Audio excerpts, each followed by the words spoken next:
Alvin added off the bench. 104.5 ESPN Baton Rouge, 100.3 ESPN Radio in New Orleans, 94.7 ESPN Alexandria, online 104.5 ESPN.com. We were on your smart speakers this morning. We're also on YouTube. Remember, hit us on the 104.5 ESPN YouTube page.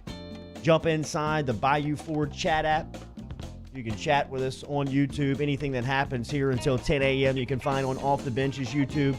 We'll talk to Verge Ausberry, Executive Deputy Director of Athletics over at LSU. Will stop by at his typical 7:30 spot. We'll ask him about the scrimmage on Friday night for LSU football, some of the things that were happening over the weekend, and preparation for the home opener on September 26th. Saints and Bucks, lots of NFL news to get to. Ross Dellinger will stop by in the 8 o'clock hour, but we will recap an NFL weekend for you that saw the New Orleans Saints, Drew Brees, Tom Brady square off week one. Joe Burrow setting up Cincinnati for an opportunity for a game winner. Then the Bengals go Bungles.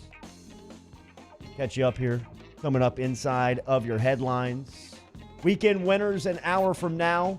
I can promise who will not be in the weekend winners. As the East Baton Rouge School Board and Transportation System. You knew it was coming. Catholic School Diocese, you're in the crosshairs as well. Pow, pow. School called off for local schools here on Tuesday, and it looks like the storm is shifting east. May not even touch Baton Rouge. Kids will enjoy a nice sunny day off. Like they need another one of those, right? Here are your headlines on this Monday, September 14th.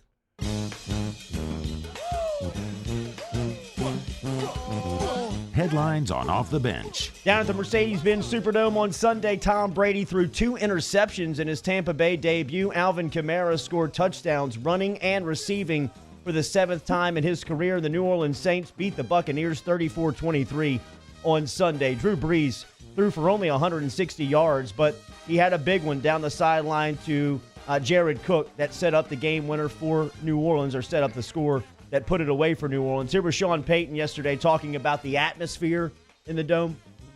Look, it was different, obviously. You can hear, well, you just can hear so much more relative to the game. Players on both sides of the ball, obviously different than what you're used to, and yet that's just good, the way it's going to be here for a while. So I think once the game got going, we kind of focused on the task at hand. Yeah, they did seem to hit a flow. And look, there was always odd moments. I just don't really want to harp on them. I will say this, though. After watching Jackrabbit Janoris Jenkins live up to all the hype, get the pick 6 on Brady, that was the only point in the game where I was truly lamenting nobody being in that building, because the Dome, the fact that the fans weren't there to embrace him in that moment where he so firmly cemented himself in those minds, that was a bit of a bummer. But like I said, who cares? The best thing about everything is that football is back. We have a full NFL slate of games that we got to watch, enjoy, we get to break down. I've got takes on takes on takes on takes. It was just a hell of a weekend, man. Here was Tom Brady talking about his debut as a Buccaneer. We got to do a much better job next week. We play good teams. You can't make mistakes, and obviously, I made too many mistakes today, and that's what I got to do. So I'm going to focus on what I have to do, and I have to do a lot better job. A lot of room for both teams to improve, especially offensively. But yeah, don't be careful making too many concrete Bucks predictions, like before declaring them dead or anything, because they got potential. If Brady and that offense can get it going, and Brady can just, quite frankly, play better than he did yesterday, that Bucks front seven defensively, led by Devin White and Levante David, looks like they could be a problem for a lot of teams this year. The screen pass to Kamara early on where Devin White wraps him up and throws him to the ground, I'm telling you, that's the best open field tackle I've seen on Alvin Kamara as a pro. Well, it's like, I'm sure we have the clip somewhere. Do you have the clip of Sean Payton lamenting his play calling? You go ahead and throw that on there. I thought defensively we were outstanding. I'm proud of how we played in the kicking game as well.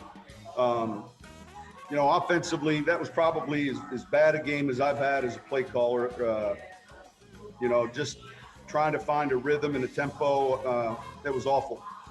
So, there'll be a lot we have to correct and clean up. There always is after the first week of the season, regular season, and certainly first game really for us to play. But there's a lot of things we're going to look at that we're going to need to clean up, and we'll try to do that beginning this week. So, I mean, there you go. Sean Payton told you himself he never really got in that play calling rhythm. For whatever reason, you mentioned the screen pass, Jordy. The Saints continue to try to outflank Tampa with these outside stretches and zones and little swing. And the thing is, if there's one thing you are not going to do to Devin White and Levante David, run it's away from them, flank them. Yeah, and so interesting to see what the Saints will do next matchup with the Bucs. But the bottom line, team win, live up to all the Super Bowl billing of how the roster as a whole is, and now the Saints get that critical first step where you can start off on the right foot, don't have a ton of pressure, and now they get to go to Vegas next week. Yep, Saints will take part in the first NFL game played in Las Vegas as the Raiders' home opener on Monday night will be played September 21st. Devin White had 11 tackles, 6 of those solo, 1 tackle for loss and a pass defense yesterday inside the Dome. Joe Burrow ran 23 yards for a touchdown in his NFL debut and put the Bengals in range for a dramatic last-minute win. Instead, he ended up like a lot of Cincinnati Bengals quarterbacks in years past, wondering what the hell just happened. They lost the game in Cincinnati style. Chargers 16, Bengals 13 as the Heisman Trophy winner set him up for a game winner. In fact, he tossed one to A.J. Green that was called back for PI, offensive PI, and then he watched the kicker, Randy Bullock, trot out there for a 31-yard field goal on the approach. Bullock faked a cramp injury and then shanked it wide right. We would have shanked it, then faked the injury. Yeah, but you could see him on the approach. He almost like lost his footing going in, and he knew he was going to shank it. I mean, he went right for the calf. I was wondering, he wasn't really warming up, though, on the sidelines when Burrow was driving. Normally you see a kicker, and they're just in. It doesn't matter. To show you how snake-bit the Bengals can feel at times, do you know how many kicks Bullock had made in a row before that? He had made 24 consecutive kicks before he decided to miss the one that mattered. Burrow's Sunday, he finished 23 of 36 for 193 yards, 1 interception. He was sacked 3 times. We mentioned that rushing touchdown. Here he was talking about his performance yesterday as a opening day NFL starter. D. Like you said, I can't. Yeah, D. I can't miss that one to AJ. That's, a high schooler can make that throw, and then I can't throw the ball right to Melvin Ingram and give them the ball back when we're in scoring range. So, tough way to lose. Yeah, look, learning lessons abound. He did try a cute little. There were a couple moments where you could see him kind of try things that he got away at the college level that you're just not going to get away with at the NFL level. And that little shovel pass that Melvin Ingram snatched up was one of them. I will say this, though. Watching him be human made me actually feel a little bit better about LSU this season, right? Because if he had gone out there and just dominated, or he had gone out there, because when he lost yesterday, it now means that number 1 overall pick quarterbacks that start their first game are 0-13. He had a chance to be the first. If he had done that, that would have made me feel even worse about who you're having to replace in purple and gold this fall. He's still human. It's okay. Miles going to be okay. It's all good. Did you just stat on Tom Brady?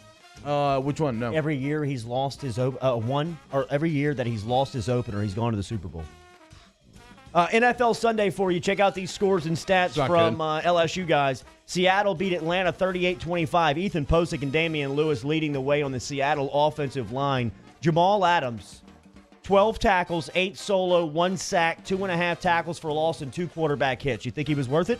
Yeah, I mean, in case you needed any more proof about how dysfunctional, broken, and stupid the New York Jets are, and Adam Gase specifically, look at the guy that they just ran out of town. And the thing is, the Seahawks don't even they don't do that normally. They don't like to blitz normally, and they be do now. Good coaches, yeah, they were like, oh, we got Jamal Adams, we're just going to let him run free. He was spectacular yesterday. Deion Jones had 9 tackles for Atlanta, 6 of those solo, 1 tackle for loss. How about Russell Gage, 9 grabs for 114 yards? Bro, how about him, man? Holding it down, the roster. How about the other Russell, too? Russell Wilson cementing himself as that MVP candidate, top 2 guy, even though I'm adding a 3rd quarterback to the unquestioned top of the list. Buffalo beat the Jets 27-17. Trey White had a pass defense. The Bears rallied to beat Detroit 27-23. Barkevious Mingo had 3 solo tackles, including a quarterback hit. Green Bay defeated Minnesota 43-34. Justin Jefferson had 2 catches for 26 yards. No Danielle Hunter for the Vikings. That was a part of the problem. Cam in New England beat Miami 21-11 in Foxborough. Devon Gottschall had 3 tackles, 1 tackle for loss. Washington beat Philadelphia 27-17 for the Eagles. Duke Riley had 6 tackles and a half a sack. Jalen Mills had 5 stops. Las Vegas beat Carolina 34-30. Arden Key had 1 tackle for the Raiders. Jacksonville beat Indianapolis 27-20. DJ Chark had 3 catches for 25 yards and a score. The Ravens stomped Cleveland 38-6. Jarvis Landry had 5 grabs for 61 yards. Odell Beckham Jr. was targeted 10 times. He only had 3 catches for 22 yards. He had a big 4th down drop yesterday. Jacob Phillips had 2 tackles for Cleveland. Patrick Queen with a really impressive stat line on his opening day as a pro. Queen had 8 tackles, 4 of those solo, had 1 sack, 1 tackle for loss, including a quarterback hit. Out in San Francisco, the air quality was bad, but Arizona went into the 49ers place and beat them 24-20. Quan Alexander had 9 tackles for San Francisco. Patrick Peterson had a pass defense for Arizona. Los Angeles last night on Sunday Night Football, the Rams in their home opener beat Dallas 2017 on Sunday night. Michael Brockers had 2 tackles. He also had 1 sack and a tackle for loss. Tonight on Monday Night Football, it will be Pittsburgh and New York and Denver. Who's the nightcap? I don't know. I only know Denver because I don't know. Fantasy stuff. Pittsburgh and New York is the first Monday night game, and then Tennessee is at Denver for the nightcap. Real quick, let me get out of headlines here. I want to see how Pittsburgh is this year, and Tennessee. Yeah, well, let's see where they're at as well. After Minshew saying that he owns the AFC South, I would take Minshew over Baker Mayfield. We'll get into it. I got a lot of quarterbacks takes, but yes, Baker and Carson Wentz. If you are in their fan bases, how sad are you on this Week 1 Monday? In the NBA, Denver forced a Game 7 for the Clippers. No games tonight in the association. Tomorrow night, it'll be that Game 7 between the Clippers and the Nuggets, and then Game 1 between Boston and Miami. I mean, poor basketball, dude. They were here for us when we needed them. See right? ya. I was crying. I was kind of alone. Basketball said, hey, I'll hang out with you. And we had some really good times together. We had some really good times, but once old girl came back swinging them hips like the NFL, bam! I mean, dude, the Nuggets stayed alive. It's incredible what they're doing. They're about to maybe be the first team ever. They were down by 19 with 22 minutes left. Back-to-back 3-1 comebacks potentially, and I didn't even realize the game was played. All right, those are your headlines. What's trending here on Off the Bench? We'll talk to Verge Ausberry coming up. We'll break down the NFL weekend and what the Saints accomplished yesterday next on OTB. Off the Bench with Jordy Culotta and T-Bob Hebert. ESPN Baton Rouge, New Orleans, Alexandria. Coy's Diesel brings you Off the Bench daily here. Remember, if you drive a light, medium, or heavy-duty diesel truck and you need assistance this morning, get in touch with Coy's Diesel. They're online at coysdiesel.com. They can help you out with 24-hour roadside assistance. They have a great location, a great shop over there on the corner of Airline in Gonzales. Stop in and see them on Airline in Gonzales. Coy's Diesel online, coysdiesel.com. Coysdiesel.com, coysdiesel.com for all your diesel vehicle needs. Imagine that, right? It's right there in the name. So it doesn't matter year, make, model. They have it all. In fact, if you go to coysdiesel.com, maybe you're looking for a part, something specific with your vehicle, you can find that drop-down menu, find exactly what you're looking for, and there you go. If you need any financing, anything along those lines, it can all be done through the site. And then, like we always hammer on, the 24/7 emergency roadside assistance. When you break down, Coys is there for you. Go to coysdiesel.com today.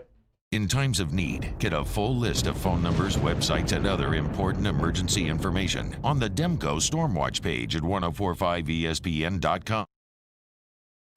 At All-Star Toyota, you get it all. If you're in the market for an all-new Toyota vehicle, come see our friendly and knowledgeable sales team at All-Star Toyota. Located in Baton Rouge at the corner of Airline and Goodwood, we've been serving our community since 2005 by offering a large selection of new Toyota cars, trucks, and SUVs. Get behind the wheel of your dream car and take a test drive at All-Star Toyota today. This isn't just another day. It's so much more. Kelly's life was put on hold when her Auctioner primary care doctor discovered a rare blood disorder. Her doctor connected her to an Auctioner care team of cancer, heart, and kidney specialists. With multiple primary care locations around Baton Rouge, same-day appointments, and online scheduling, we're relentless about keeping you healthy. Auctioner Baton Rouge, innovating healthcare for Kelly. Gulf Coast Bank and Trust is a local bank with a straightforward philosophy. It's about doing the right thing for our customers. Participating in our community with annual local fundraisers. Offering individual attention in a modern banking atmosphere with a trusted local company. Gulf Coast Bank invested in technology with a local touch, giving our customers the power to bank anywhere, anytime. We're building relationships through personal service as a bank that cares about you. Gulf Coast Bank and Trust, the bank that cares about you. Are you a licensed contractor? There's lots of good contractors in Louisiana doing work the right way, but unfortunately, too many unlicensed contractors are working outside the licensing requirements. Working as a contractor in Louisiana requires a license for the company doing the work. The Louisiana State Licensing Board for Contractors wants to help you get licensed to allow you to conduct work legally. It's not difficult to get the license. We can help you. Go to lacontractor.org for more information. Licensed contractors, it's the law. Hi, this is Chance Inman, President and Chief Operating Officer for Janney King Gulf Coast. Here are some ways to protect yourself and those around you from the coronavirus. Wash your hands often and thoroughly. Cover coughs and sneezes with your elbow. Disinfect high-touch surfaces regularly. Use non-contact methods for greeting others. And avoid touching your face. Following these steps, as well as social distancing, should help all of us stay healthy. Janney King, the king of clean. Gulf Coast Office Products is a nationally recognized Savin office equipment dealer based right here in Louisiana. Over 100 employees strong, Gulf Coast has the boots on the ground to support all vertical markets from education, engineering, legal, and finance. With the latest in office technology from desktop to production segment units, Gulf Coast and Savin have the perfect fit for you. Call 225-756-2644. That's 756-2644 for Gulf Coast Office Products. Hey, it's Matt Moscona inviting you to join us for Friday's AFR presented by Don Juan Cigar Bar. Recapping opening night in the NFL and getting you set for a big weekend in college football, plus Terrio's in studio. Join us 3 to 6, 104.5 ESPN Baton Rouge.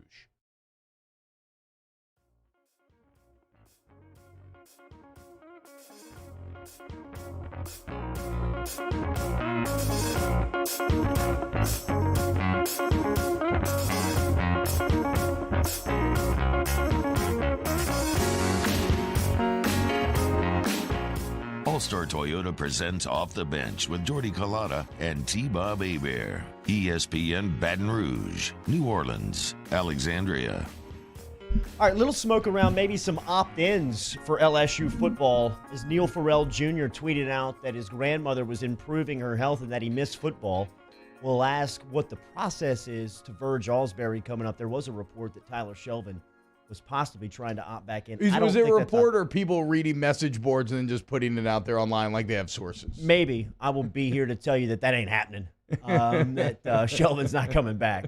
But I think that there is a possibility that Neil Farrell Jr. could rejoin the LSU football team. So we'll see if that is a possibility. Verge Ausberry going to be by here in 12 minutes on Off the Bench. He's here every Monday. So is Ross Dellinger from Sports Illustrated. Yeah, for whatever it's worth. The plan has always been for Farrell to eventually come back, which is different than Shelvin and obviously different than like a Jamar Chase. So I hope he comes back because that would be huge for LSU that they're a little light at that position. We'll get into that, though. Let's talk some NFL. All right. So yesterday, everybody was focused on the 325 start inside the Mercedes-Benz Superdome because it was a battle of legendary quarterbacks. When you talked about Tom Brady and Drew Brees, first and second in every category that matters and playing that position at the highest level. But really, it came down to the other side of the ball, and defensively, both New Orleans and Tampa Bay, I thought the defensive side of the ball was a little bit more advanced, and you usually see that when you talk about the first couple of weeks of football, as far as the defense maybe being a couple of steps ahead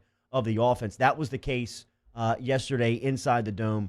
Either way, the Saints prevail 34-23, and in the entire time, T-Bob, I thought they looked like the better team. They looked like the better team in comparison when you talked about Tampa Bay and New Orleans, many people thought that this was going to be the battle of the NFC South.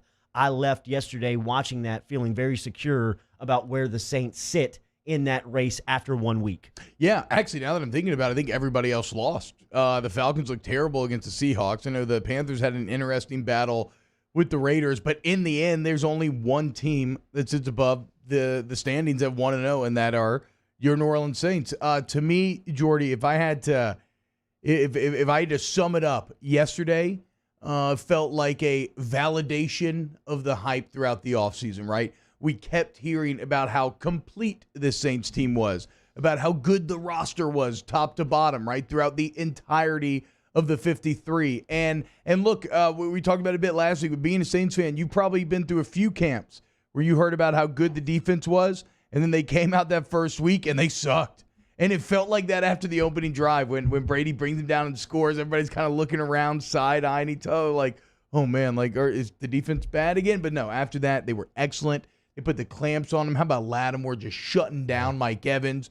Tom Brady, 2 bad picks, and caused by good play by the Saints. But to make Brady look like that is a credit to the defense. Jackrabbit living up to all the camp hype that we heard immediately, getting the huge pick 6 that ends up being the difference in the game. And then we talk about a complete roster, right? Well, I don't hate to be cliche. It is what it is. It's a 3-phase game. And look at the impacts that you got. You had the defensive TD from Jackrabbit. You had a blocked field goal. And you had that very creative pooch kick after the penalty on the kickoff by Morstead, where you put the Bucs in an awkward spot with this unexpected sky kick. You end up getting the ball back. So, like, yes, in my opinion, I'm actually more excited today about the Saints than I would have been if the offense had kicked ass yesterday. Because you saw a very pedestrian offense yesterday, and yet the Saints were still good enough to beat a Tom Brady team 34-23. So, like, that's a great sign for the future. Because if there is one thing, Jordy, obviously the Saints offense is going to get it figured out, right? I mean, like, they just will. They'll end up being a top 5, maybe a top 10 offense in the entire league when it's all said and done. So with what I saw defensively and special teams-wise yesterday, that certainly looked like a potential Super Bowl team. And can I just say this much more, and the scouting department at the New Orleans Saints deserves more credit, because you look on this defensive line and you see a guy like Malcolm Roach making plays, a Baton Rouge native who you pick up as an undrafted free agent out of Texas, coming in and making plays within the first couple of series of his first NFL game. It goes back to last season when you get guys like Shy Tuttle out of Tennessee. Who's the dude that blocked the kick yesterday? He was Marcus Hunt. He was literally signed, I think, last week, right? Like, he was one of the late roster additions that he comes in and gets a blocked field goal. And they put him on the practice squad to stash him away so nobody would sign him and clear waivers. Once they got through the waiver process, they activated him into the 53-man roster. He's a guy that shows versatility, that can play inside, outside, and like T-Bob said, had one of the biggest plays yesterday in the blocked field goal to set up a score for New Orleans. So, I mean, you look at a guy like Malcolm Roach on a defensive line that we've talked about all these headline guys, whether it's Rankins, Davenport, Jordan, all these guys every year. Then you look down and it's become some of the ancillary parts, like a Tuttle, like a Roach, who can step in, that you pick up off of an undrafted free agent spot in the draft, who comes in and makes plays week 1, game 1. That is a very good testament to the scouting department. Look at even Trey Hendrickson. Right? Sure. I mean, no Marcus Davenport, no problem. Trey Hendrickson, dude, is it with no gloves, too. Just gritty as can be. But yeah, it's like I said, validation, right? All of the hype of that 53-man roster that we talked about all offseason, it looks validated here after week 1. Other things that stood out to me, Jordy, I loved the toughness from Drew Brees.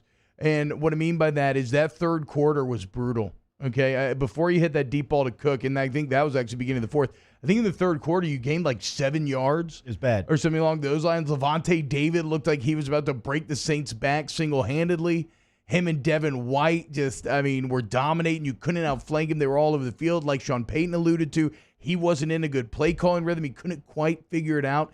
And we've talked consistently throughout the offseason about the versatility of the Saints' weapons and how much they can challenge you in different ways, because they have guys at every level now. And who stepped up, like, right when it looked darkest and the offense looked like it was struggling its most. Breeze finds Jared Cook on the deep ball, exactly what you needed to kind of crack that game open, get a little bit of rhythm going, and then so you see Cook and Breeze pick up right where they left off last year. He ends up having a very nice statistical day. But then how about the new guy, Emmanuel Sanders, finishing off with a touchdown as well after. I guess what I'm saying is I just love seeing Breeze struggle in the manner that he did in that third quarter, and right when everything looked like it was at its worst, he stepped up, and on a day when he didn't have it, he found the ways to make the plays to win. I'm telling you, this is a Saints team that has all the elements. Huge start yesterday, and just very, very validating top to bottom. How about Alvin Kamara doing his best Mike Thomas impression, get paid, and then go out there and produce? Yeah, I was about to say on Kamara, I mean, you love to see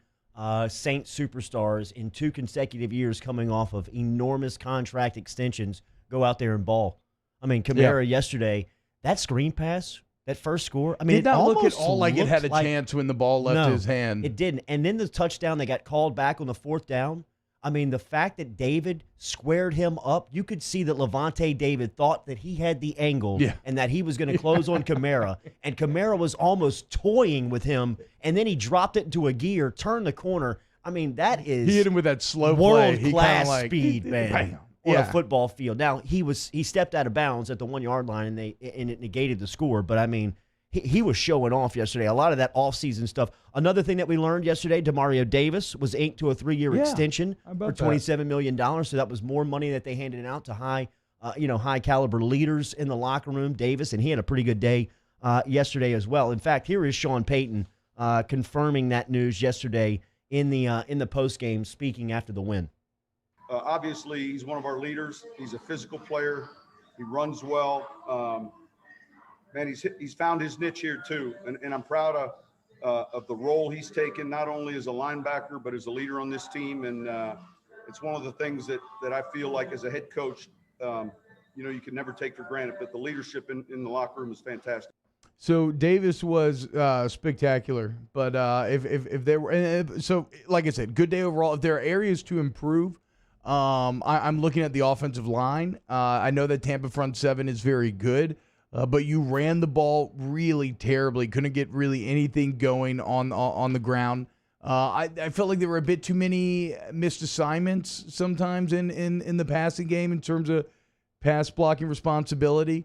And I do think Breeze got rattled a bit there in that third, which again just speaks to his toughness. What I love so much about what he did in the fourth is he had that stretch where he was getting hit. He was 3 of 12. It just everything felt off, and a lot of that though was because of the pressure the offensive line was giving up. But just a huge win for New Orleans in that in the Breeze Brady round 1 matchup, and now you're not going to see him again for a couple months. Week 8, next time that the Bucs and Saints square off. Saints next will be traveling to Las Vegas as they will be the debut game of the first NFL game inside of Las Vegas, inside that beautiful stadium up in Vegas for the Raiders, as the Saints and Raiders will play a week from tonight. We'll be back and talk to Verge Ausberry about the success of the LSU players. On Sunday, we'll ask him about some of the news. You saw LSU athletes marching on campus. Ed Ogeron was a part of that. We'll ask Verge about it and the process to opt in. Let's say Neil Farrell Jr. has keyed into or has tipped off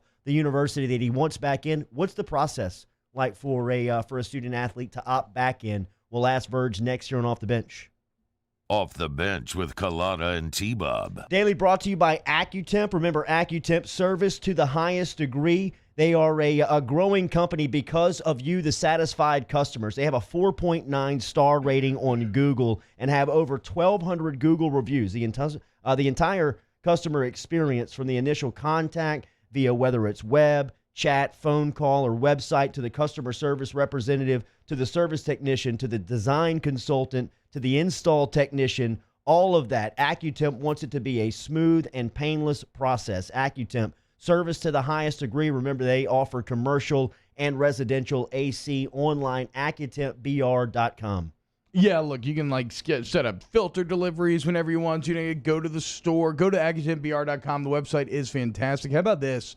Whether you're worried about COVID or maybe you have allergies, you just want to keep that air cleaner, let them install an air cleaner for you. 99.9% of dust and particles and BS out of there. Thanks to AccuTemp. Go to AccuTempBR.com.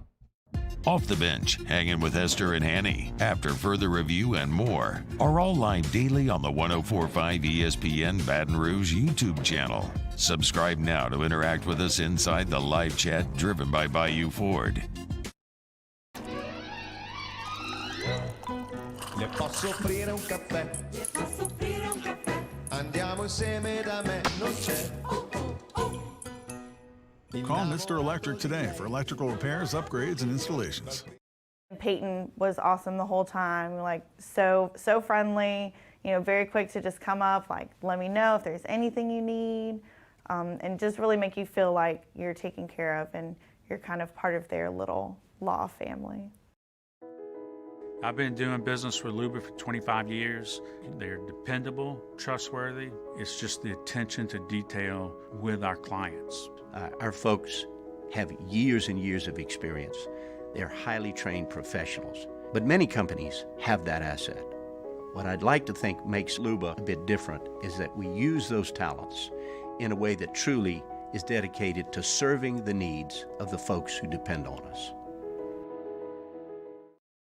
Gulf Coast Bank and Trust is a local bank with a straightforward philosophy. It's about doing the right thing for our customers. Participating in our community with annual local fundraisers, offering individual attention in a modern banking atmosphere with a trusted local company. Gulf Coast Bank invested in technology with a local touch, giving our customers the power to bank anywhere, anytime. We're building relationships through personal service as the bank that cares about you. Gulf Coast Bank and Trust, the bank that cares about you. This is a house call. This is a follow-up appointment. This is a diabetes checkup. This isn't just more convenient care, it's more advanced care. This is innovating healthcare at Louisiana's #1 hospital, Auctioner. To all of our heroes working on the front lines of this COVID-19 pandemic, your bravery and selflessness represent the very best of us, and we want to say thank you. I'm asking everyone around the state to join me in celebrating the heroism of our healthcare professionals on the 19th of every month at 1900 hours, that's 7 p.m. Write a note of appreciation, make plans to donate to charitable organizations, or say a prayer. To learn more, visit 19thanks.org. Thank you, and God bless. At All-Star Toyota, you get it all. If you're in the market for an all-new Toyota vehicle, come see our friendly and knowledgeable sales team at All-Star Toyota. Located in Baton Rouge at the corner of Airline and Goodwood, we've been serving our community since 2005 by offering a large selection of new Toyota cars, trucks, and SUVs. Get behind the wheel of your dream car and take a test drive at All-Star Toyota today. Tune into a Monday edition of Game Time with Jimmy Ott and Ben Mintz. The guys recap Saints versus Buccaneers, as well as all their football picks from over the weekend. Join us from 6 to 8 p.m. on 104.5 ESPN Baton Rouge.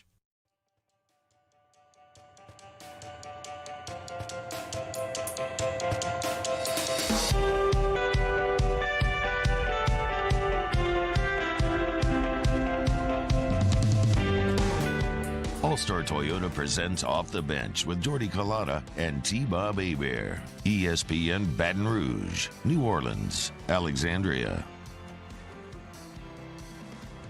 All right, remember, anything you missed here on Off the Bench is always brought back to you by Carriages of Baton Rouge. Stop in and see Will and the crew. You're getting ready for LSU football. They've got great selections of game day apparel over there on the corner of Jefferson Highway and Old Hammond, where they've been since 1982. Every Monday, we talk to LSU Executive Deputy Director of Athletics, former player for the Tigers, Verge Ausberry, here on Off the Bench. We welcome him back into the conversation here on ESPN Baton Rouge, New Orleans, and Alexandria. Verge, good morning. How are you?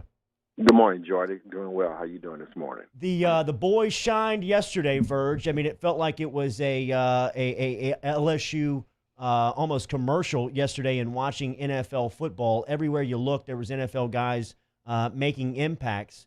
From your point of view, how was your Sunday viewing? Jordy, we're so excited about football being back. The NFL starting up, but high school about to start up again in the state of Louisiana, and we about to start up in 2 weeks. It was great to, to watch TV yesterday and watch those guys, all of those LSU guys on TV.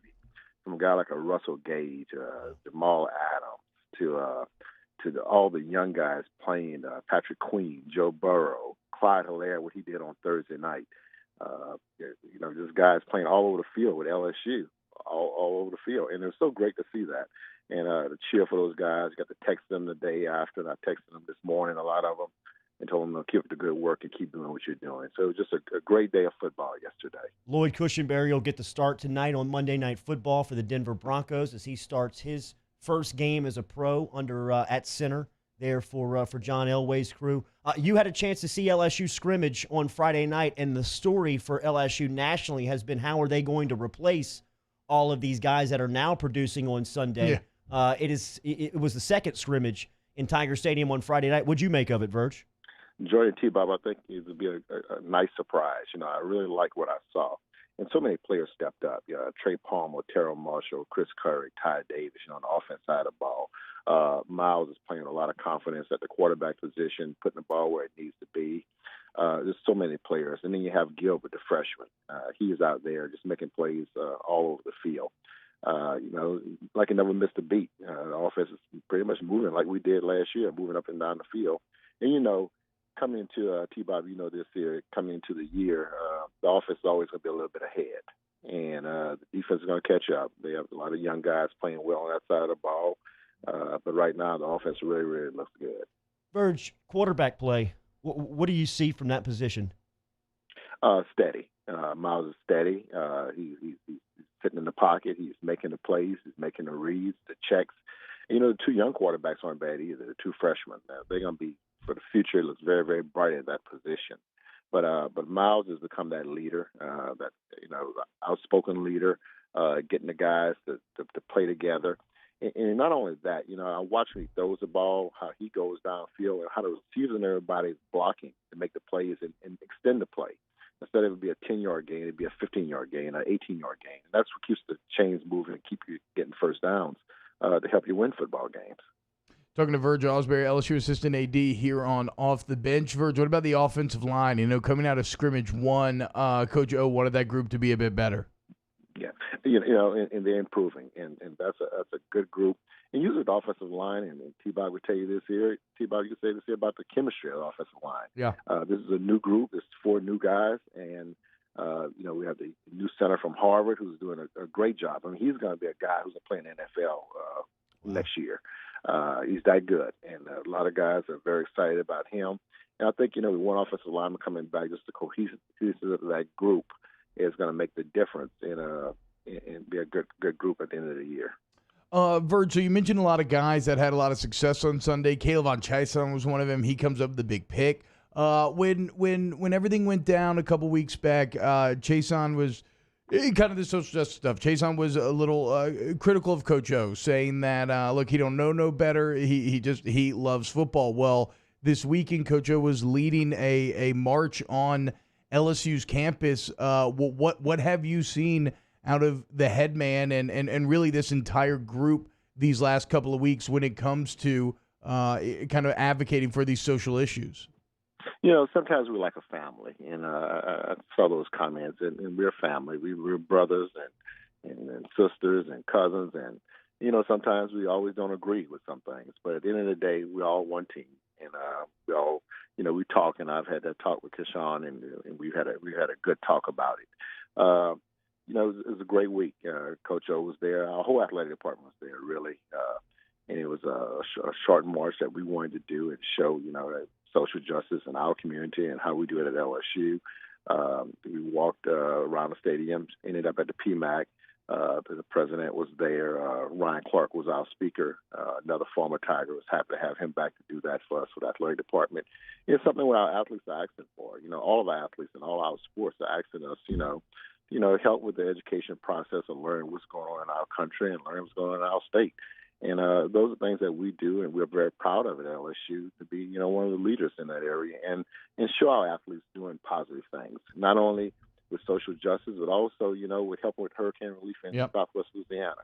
So, that's what we want. We want leaders to be in our athletic department, our student athletes, and that's what we're promoting. Yeah, and I think y'all done a fantastic job. I mean, I think about Jacoby Stevens basically rallying the team to register to vote earlier this year. It's been a great offseason of leadership in that regard. Back to the football field, though, Verge. I mean, a couple weeks away here. It wasn't just the NFL this weekend. You got some major Power 5 football as well. Did you start to get that itch a little bit watching the Big 12 and the ACC square up this weekend? Yes, very excited. And like I said earlier, we're just so excited about football starting back up. You know, you'd asked us about 5-6 months ago. It was. I told people it's on life support, and to get us where we got today is very important. You know, thanks to the state officials, the governor and the governor's office, Commissioner Sankey, just how he held up and held strong. He didn't fold at the beginning. You know, like I said, didn't make emotional decisions. We just wanted to see where this thing was going to go. You know, our staff, Dr. Katie O'Neill, Shelley Mullinex, Dan Gaston, Stephanie Ramp. You know, everybody, we work together. You know, it takes a lot. Because you're moving games, you're changing schedules, you're dropping games, and you don't know what's going to happen. Things change from day to day, and so much uncertainty was going into this season. And for us to get here now, less than 2 weeks out, we're like, you know what? We're in a pretty good place, and we feel comfortable about the football season. Verge, what was last week like in coming up with the protocols? We were reading the press release on air. It's got to be the longest press release that your office has handed out. But, I mean, it seems like you guys have covered nearly every detail. What has this process been like in being and getting prepared for such an uncertain time? It's day to day, and it changes so much on you, and you get so much information. And that's why it was so long. There's so much information coming at us. You know, the thing I would like to say is that we care first and foremost for the health of our student athletes. And that's what we wanted to see. You know, and our athletes wanted to play, and our football players wanted to play, and all sports, soccer wanted to play, volleyball wants to play. And, they put in so much work, and it's been so disappointing we got to this point we wouldn't be able to have the season. So that's why we're so excited. And that's why, we put these things in place, social distancing in the stadium, the percentage of people coming in the stadium, what's going to happen with, the tailgating situation, things like that. We had to put that in place. It was first and foremost, we're here for those student athletes. And we wanted them to have that experience. We wanted them to have that football season, that volleyball season, that soccer season. We want all of our sports to play this year, compete this year. That's why, those protocols are there. That's why, like I laugh, that press release is so long. Yeah. Because bottom line, that's what we're here for, the student athletes, and making sure they get the experiences they need to be successful. Verge, all of these student athletes have the option to opt in or opt out, and we've seen some of the high-profile players opt out. There is some smoke around some student athletes maybe wanting to opt back in, maybe even here at LSU. If a student athlete decides to make that choice, what is that process like? We welcome them back, and that was the process. That was the option they had. To opt out was their health reasons, and as long as they remain a full-time student in 12 hours, and as long as any athlete hadn't received any extra benefits from an agent or anything like that, they could always come back in to our program. And that's going to be a decision that we got to have with the head coach and the leadership of the team, and then that decision is made from that point on. So if they opt out, opt in, whatever it is, they're still one of ours. Like all those guys who opted out, they're still in school, they're still students here. We're still trying to help them maintain their education and get their degrees. And like we said, Jordy, once you're LSU Tiger, once you put that helmet on, you're always LSU Tiger. You're always welcome back to our institution, no matter who you are.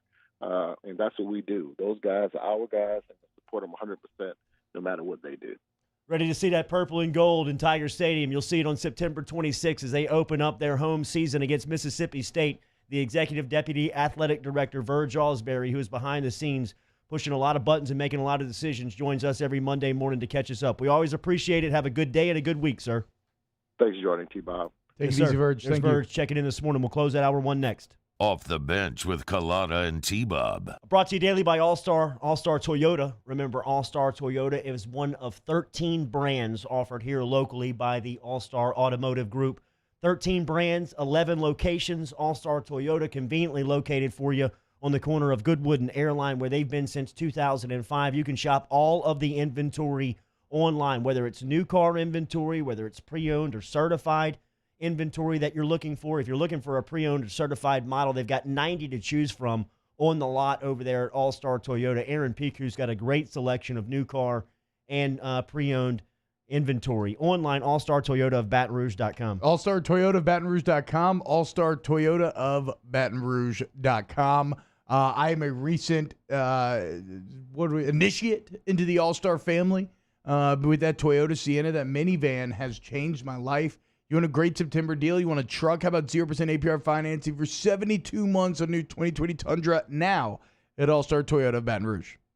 Our listeners fire off their opinions on the jimsfirearms.net hotline at 499-1045. Keep listening for your next chance to shoot us your thoughts with the jimsfirearms.net hotline on 1045 ESPN Baton Rouge. When it's clearance time, smart customers rush to Richards Honda because all your favorite Honda models are at fantastic prices. And with our fanatical customer care, it's no wonder people call Richards Honda the smart choice. This isn't just another day. It's so much more. Kelly's life was put on hold when her auctioneer primary care doctor discovered a rare blood disorder. Her doctor connected her to an auctioneer care team of cancer, heart, and kidney specialists. With multiple primary care locations around Baton Rouge, same-day appointments, and online scheduling, we're relentless about keeping you healthy. Auctioneer Baton Rouge, innovating healthcare for Kelly. Gulf Coast Bank and Trust is a local bank with a straightforward philosophy. It's about doing the right thing for our customers. Participating in our community with annual local fundraisers, offering individual attention in a modern banking atmosphere with a trusted local company. Gulf Coast Bank invested in technology with a local touch, giving our customers the power to bank anywhere, anytime. We're building relationships through personal service as the bank that cares about you. Gulf Coast Bank and Trust, the bank that cares about you. Do you know someone who sets a good example for all of us to follow? Someone who, without being asked, shows leadership, selflessness, and service to their community? We believe that's the definition of a good citizen, and so does Citizens Bank and Trust. So, if you know someone that sounds like what Jordy was just describing, nominate them to be your good citizen, and they'll have a chance to win $500 from Citizens Bank and Trust. Plus, we'll mention him right here on the show. So go to citizensbankandtrust.com for more details and nominate your good citizen. Gulf Coast Office Products is a nationally recognized Savin office equipment dealer based right here in Louisiana. Over 100 employees strong, Gulf Coast has the boots on the ground to support all vertical markets, from education, engineering, legal, and finance. With the latest in office technology, from desktop to production segment units, Gulf Coast and Savin have the perfect fit for you. Call 225-756-2644. That's 756-2644 for Gulf Coast Office Products. Are you a licensed contractor? There's lots of good contractors in Louisiana doing work the right way, but unfortunately, too many unlicensed contractors are working outside the licensing requirements. Working as a contractor in Louisiana requires a license for the company doing the work. The Louisiana State Licensing Board for Contractors wants to help you get licensed to allow you to conduct work legally. It's not difficult to get the license. We can help you. Go to lacontractor.org for more information. Licensed contractors, it's the law. Your Honda needs some TLC, and Richards Honda is the smart place to get it. With oil changes at just $39. And with so many service bays, you'll be in and out super fast. Hey, it's Matt Moscona inviting you to join us for Friday's AFR presented by Don Juan Cigar Bar. Recapping opening night in the NFL and getting you set for a big weekend in college football, plus Terrio's in studio. Join us 3 to 6, 104.5 ESPN Baton Rouge.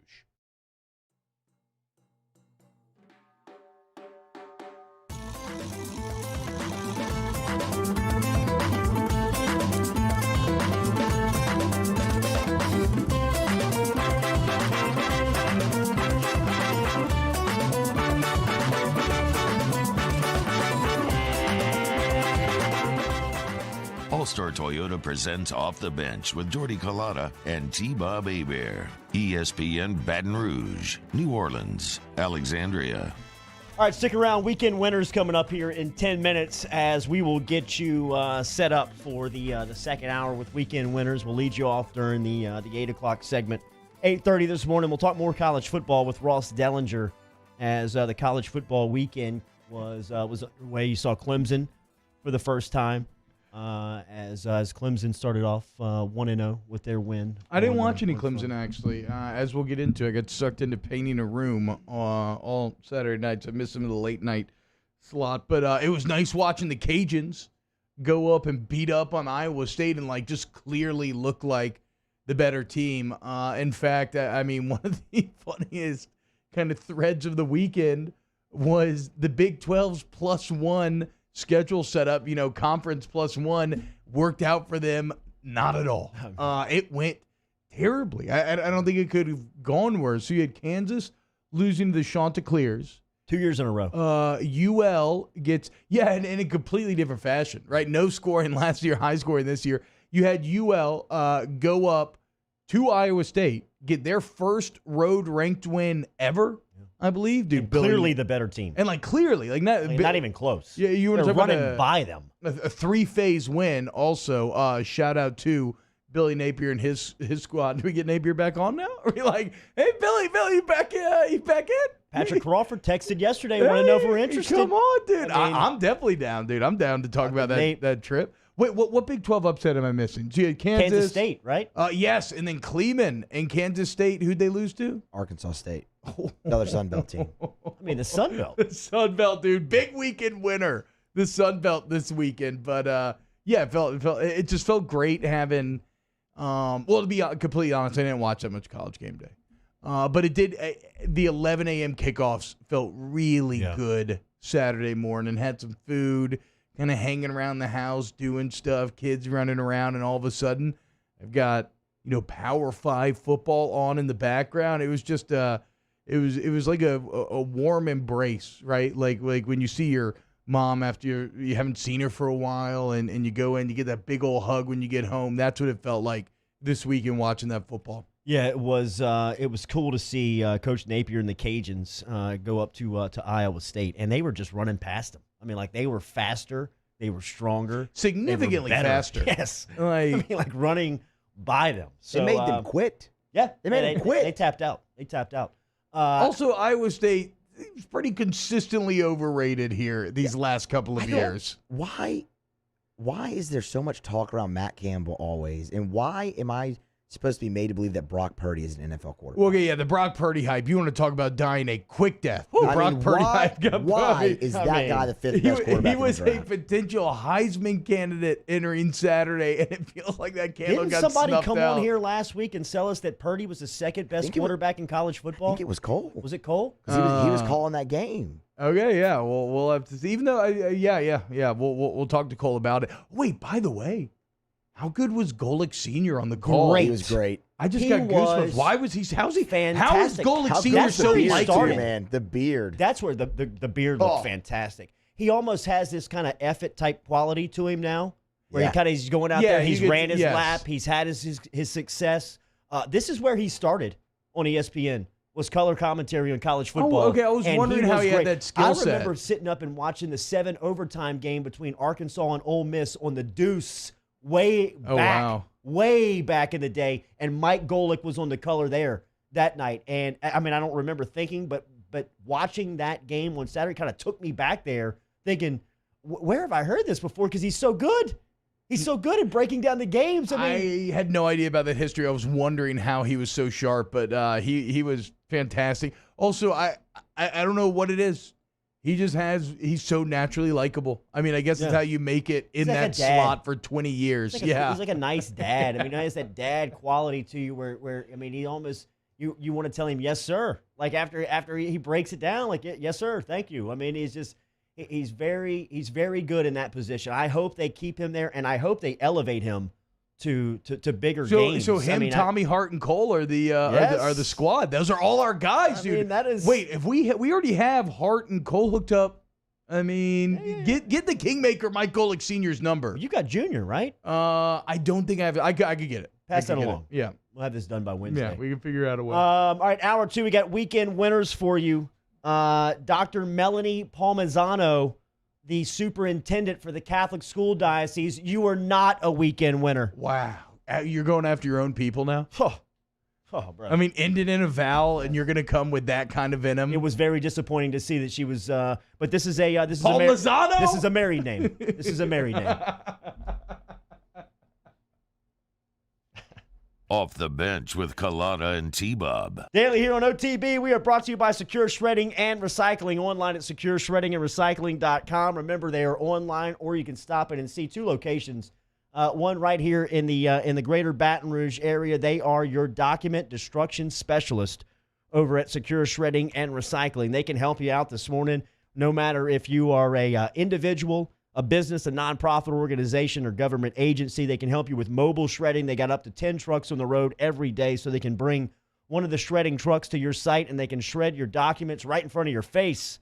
Online, secureshreddingandrecycling.com. SecureShreddingandRecycling.com, SecureShreddingandRecycling.com. Look for all your document destruction needs. Go to the local guys, the LSU grads. They got better rates than the national guys, but more importantly, it's a services business. They can serve you better than the national guys, okay? There's a relationship there. So whether you want to drop off, destroy on site, they got you. Go to SecureShreddingRecycling.com today. Oh, hey, what's up? It's Big V and Bubba, 100.7 The Tiger Morning Show. We'd love for you to join us every weekday, 4 a.m. till 9 a.m. Yeah, everything you want in a show. Country music. We got laughs. We got celebrity in-studio guests. We just need you. Join us every weekday morning, 4 a.m. to 9 a.m., right where it all started. That's right. Louisiana's country station, 100.7 The Tiger. At All-Star Toyota, you get it all. If you're in the market for an all-new Toyota vehicle, come see our friendly and knowledgeable sales team at All-Star Toyota. Located in Baton Rouge at the corner of Airline and Goodwood, we've been serving our community since 2005 by offering a large selection of new Toyota cars, trucks, and SUVs.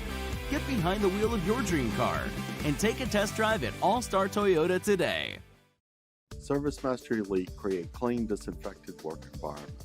As a local business, we take pride in serving the New Orleans and Baton Rouge areas.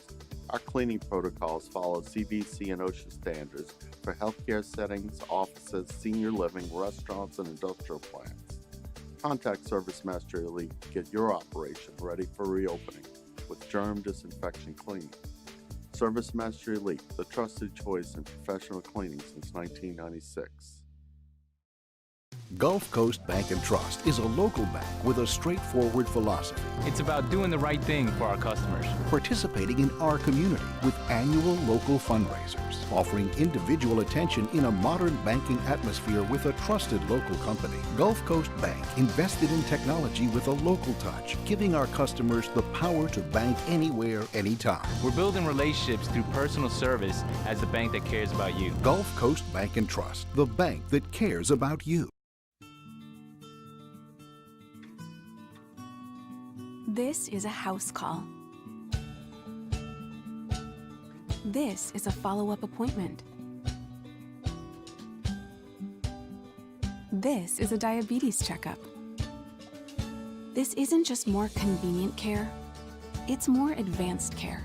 This is innovating healthcare at Louisiana's #1 hospital, Auctioner.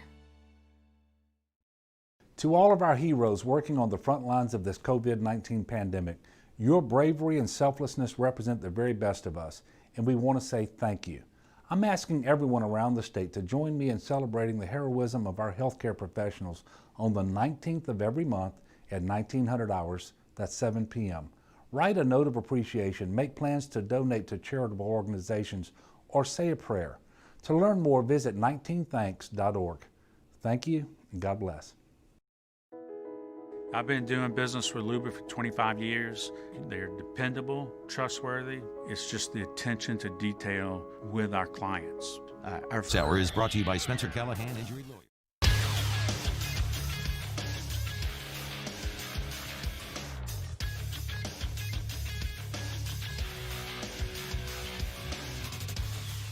Good morning. It's 8 a.m. on Monday, September 14th. Today in Baton Rouge, expect to see partly cloudy skies with a high of 93. In case you missed hour one of the show, you can catch that up at the on-demand section at 1045ESPN.com. Brought to you by Carriages. Coming up in hour two, we give you our weekend winners. Sports Illustrated's Ross Dellinger talks college football at 8:30. You can follow today's show on Twitter or Instagram at OTB_ESPN. Watch us live at the 1045 ESPN YouTube channel. Get inside the Bayou Ford chat. And make sure you subscribe to the Off the Bench YouTube channel Set your notifications for new content posted there daily. Hour number 2 of OTB starts right now.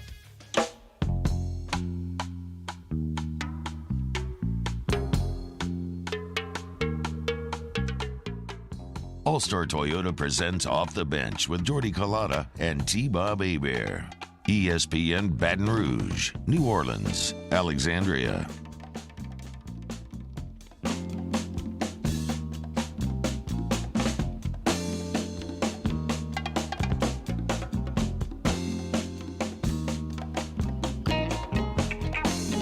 Hour 2 off and at it off the bench. 104.5 ESPN Baton Rouge, 100.3 ESPN Radio New Orleans, 94.7 ESPN Alexandria. Online, 1045ESPN.com or on your smart speakers. Remember to hit us on YouTube at 1045 ESPN station. Bayou Ford chat app is open. Reminder, we have teamed up with former LSU Tiger, former SMU standout, now a part of the Jacksonville Jaguars practice squad, Trey Quinn. If you're looking for a way to help the victims of Hurricane Laura, consider donating to Trey Quinn's fundraiser on behalf of the United States or the United Way of Southwest Louisiana. 100% of the donations will go towards Hurricane Laura immediate response and long-term recovery efforts. Any donation, no matter how small, how large, will make an impact. Find the link on our Twitter and our Facebook pages. Here at 1045 ESPN Baton Rouge, we'll continue to retweet that, get it circulating to make sure that you can find the link to help out the people of Southwest Louisiana as we are continuing to promote that and make sure that we can get as much help and service down to that area as we can. Stick around here in hour 2. We'll talk to Ross Dellinger. Dellinger will stop by from Sports Illustrated. Sports Illustrated is reporting that the Big Ten officials did meet yesterday, and that there could be a vote on the horizon here to get back to football by possibly October or recrank the season up. Yeah, you could still, we talked about it, but you could still play a full championship. Like, you could get a season in and then have not the full Power 5, but the Big Ten could be involved in whatever the playoff selection ends up being if they get it started up by early October. So we recapped the NFL weekend for you in hour number 1. We talked about the Saints and Bucks. We lead you off with weekend winners every Monday here on Off the Bench. Before we jump into winners, though, last night, if you have a student at a Catholic school around the area, then you received an email last night at 8:51 p.m. on Sunday night notifying you that the buses were no longer running on Monday afternoon. So today, Monday afternoon, you got notified last night at 8:51 that the buses were not rolling. Now, I know that is East Baton Rouge Transportation, and that falls under the East Baton Rouge School Board, which has been a mess, always been a mess. I expect that to be bungled up in every decision that they make, because it always has been. What is more concerning is Dr. Melanie Palmisano's office over at the Catholic School Diocese, who called off school on Tuesday without really having any type of meetings or any types of communication. It feels like this is the same organization and group that called off school for the entire week 2 weeks ago on a Saturday afternoon, just off of a text message. Yesterday, you get an email as a parent telling you that Tuesday's classes are now canceled. On what grounds? Like, where? I mean, like, if you're watching the storm here, it's starting to turn, and it may be sun shining in the parish on Tuesday. It's just very concerning as a parent on how many times we're canceling school, and the lack of communication, the breakdown in communication. Luckily for me, I have a family and a unit that helps and supports me in my job. My mom is a hero, is an angel. I don't know what I would do without her. But if I didn't have her, I don't know what I'd do with my kid this afternoon. I don't know what I'd do with my son on Tuesday when he's out of school, when everybody has to go to work. You know, it's like, what do you expect people to do when you give them this information that is so just flung out there, like everybody just has to adapt? I mean, it's like, where is the processes? Where is the communication? Why not monitor the storm and then make a decision if it's imminent or coming? Then you cancel classes. I mean, it's going to be a thunderstorm. They might have a couple of wind gusts come through the city. Send the kids to school. I mean, it's your job to educate and protect. They'll be protected. Educate them. Here's your weekend winners. Sorry. That's how winning is done. Sorry. That's right. Sorry. We can't have anyone freak out there, okay? Sorry about that. Gotta keep our composure. Got too far. I'm by winning. I win here and I win there. Now what? Are you doing what it takes to win a championship? Wow, winning. Well, then I guess there's only one thing left to do. What's that? Win the whole thing. Look, I think you speak for a lot of people there. I hope so, man. Espousing some of those feelings. You know, I hate to be back in the day guy, but I do remember going to school during hurricanes, bro. Like during hurricane warnings. We may not have been sitting in our desks during Hurricane Andrew in 93, but I remember going through the preparations 24 hours in advance, hiding under desks, hanging out in halls, not getting around the windows. My first weekend winner, how about Corey Kiner? Yeah. The four-star tailback that's committed to LSU. LSU running back commit Corey Kiner on Friday night in the state of Ohio, his high school, Roger Beacon High School. He rushed for 363 yards and 7 touchdowns on 17 carries. That any good? That's pretty damn good. So Kiner, my first weekend winner, as he was shining on Friday night. What's the math on that?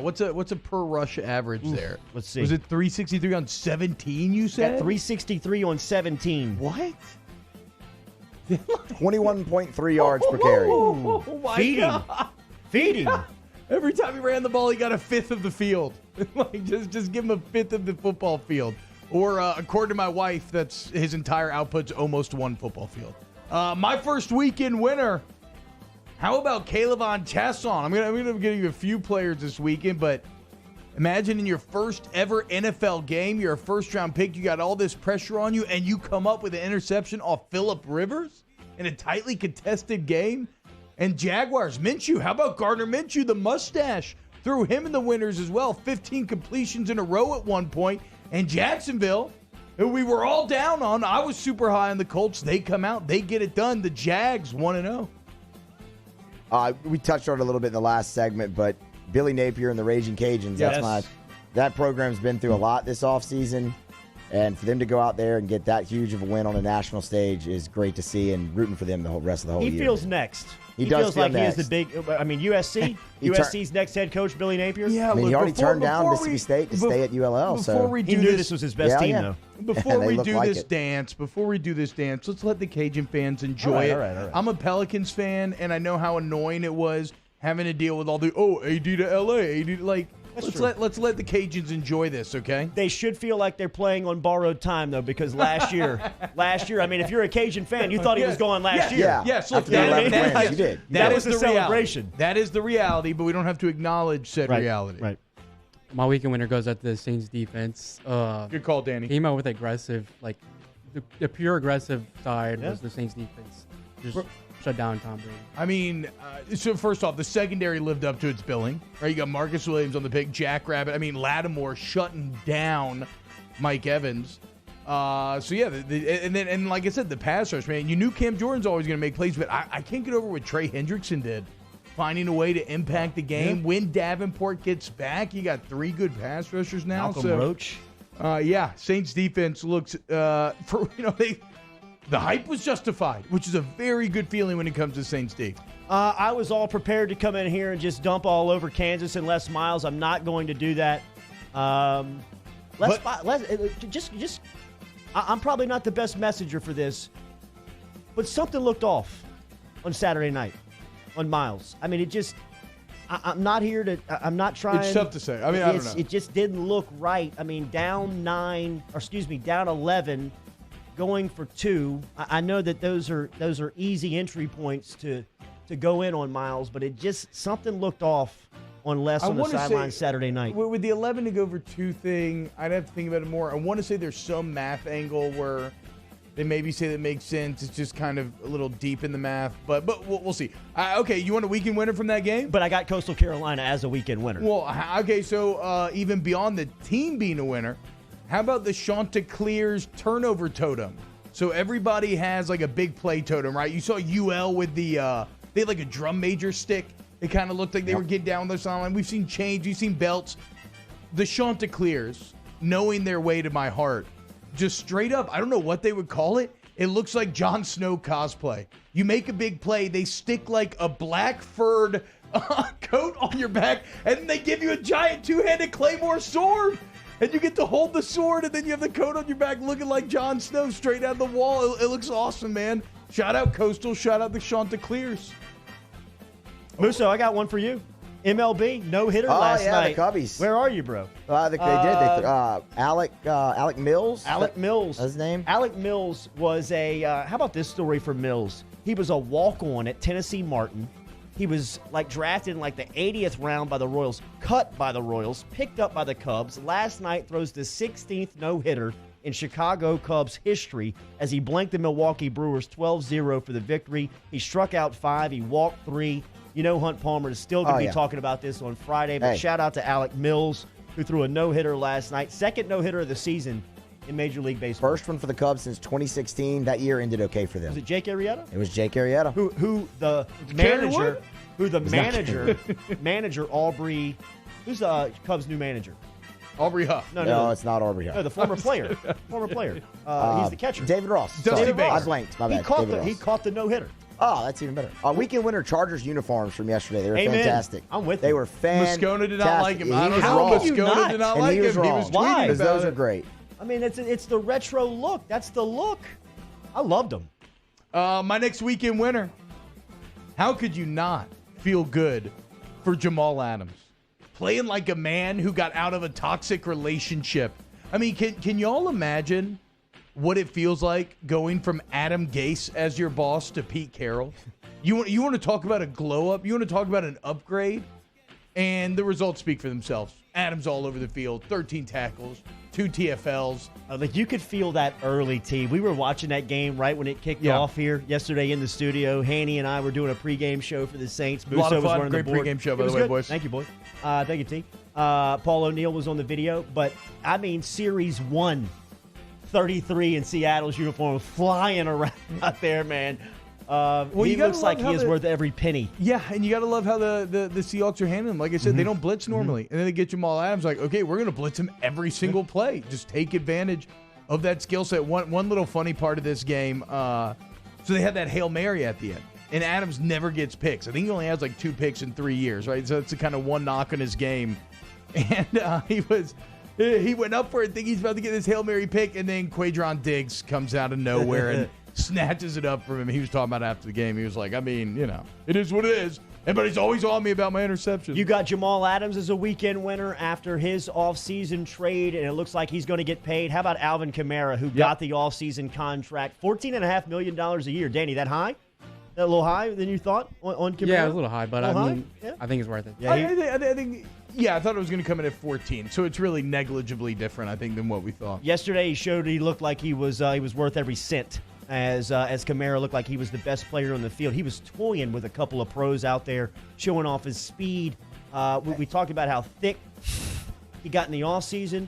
Dude looks good out there, man. And that's also on a day, because some are going to say, well, but his stats aren't super nice. You're right. But like Jordy's talking about, he found a way to produce on a day when, as Sean Payton said, his play calling wasn't there, right? So he wasn't always in the best position to succeed. And on a day where, the defense was just playing better than you. And he still found a way to get in. Huge impact right after getting paid. Loved it. Those are your weekend winners here on Off the Bench. Catholic School Diocese. Rethink your thoughts. We'll get into more NFL thoughts. Put them back in school tomorrow. I could throw Ron Rivera in there. Riverboat Ron. We should put Ron Rivera in there. Proving me wrong, dude. I mean, a tough offseason. He had to get an IV at halftime yesterday. Wow. So is he actively... He is going through chemotherapy. Yeah. He is going through... he is battling cancer as a head coach of an NFL team. And look, man, some people are just good head coaches. And what he did with Washington FT... getting them ready to roll after such a dysfunctional offseason. Look, you know what? There's a reason why Dwayne Haskins beat out Joe Burrow. at Ohio State. And for the first time. Enough of you from over there. On the first time on the NFL level, I saw the potential of Dwayne Haskins. They were down 17 yesterday, man. And so much of it goes back to Ron Rivera just being a great the leader that organization needs. So shout out you, Riverboat Ron. Carson Wentz. Yeah, we'll get to that hour 3. Who is more upset today, Eagles or Browns fans? Browns fans. Well, because but they're not committed. The Browns, they know they're not good. Also, they're not committed to Baker, right? I mean, they haven't paid him yet. They shouldn't be. The Eagles paid Wentz. They are full all in on the Wentz experiment, and it just doesn't look great on this Monday. It's easy to dump on this cat, Randy Bullock, who faked the injury after he sailed the field goal injury. Hell no, he faked the hell out. You saw what the injury was? No. A cramp. A cramp in the calf. Because they asked, do you need to go see the trainer? He's like, well, it was just a cramp. No, he you're did faking fake. He faked but you know what? Zach Taylor should have never put him in that position. Zach Taylor, you won one football game last year. It's the opening week, and the number one pick has got you into a position to score, and you're going to trot that ball out on the field to try for your own team? Are you kidding me, T-Bob? Whoa. Win the game! Boys. After the Catholic penalty. school diocese, send him to school off the bench, rolling on by All-Star Off Toyota. the bench with Jordy Culotta and T-Bob Hebert. ESPN Baton Rouge, New Orleans, Alexandria. Brought to you by the Landmoss, LANOIXagency.com, You did not have time for another play there. 5640. Insurance. What do you need? Hey, the insurance is you got Joe Burrow. Keep him out there. I mean, let him earn the premium. I did love him on that final drive. LANOIX. I mean, how fine was he on that final drive? Yeah. He might as well have been in purple and gold. He did it. He might as well have been like Lanois dealing with my insurance coverage. Remember when he told the story right here on Off the Bench when he went to the sideline after the Patrick Queen interception and O said, should we kick it? He said, what are we thinking about? Throw the ball in the end zone. They should have told Zach Taylor yesterday. What are we thinking, Coach? No. LANOIXagency.com. Auto insurance, home insurance, business insurance, flood insurance.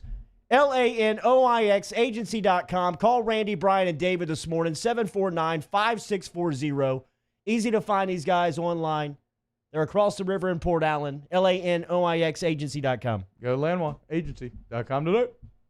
We opened up the playbook and expanded our coverage. Listen daily in high definition on 98.1 HD2. We are 104.5 ESPN Baton Rouge.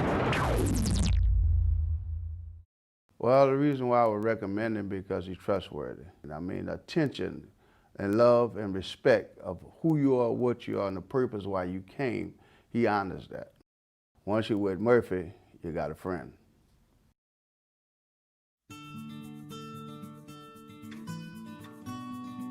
This is a house call.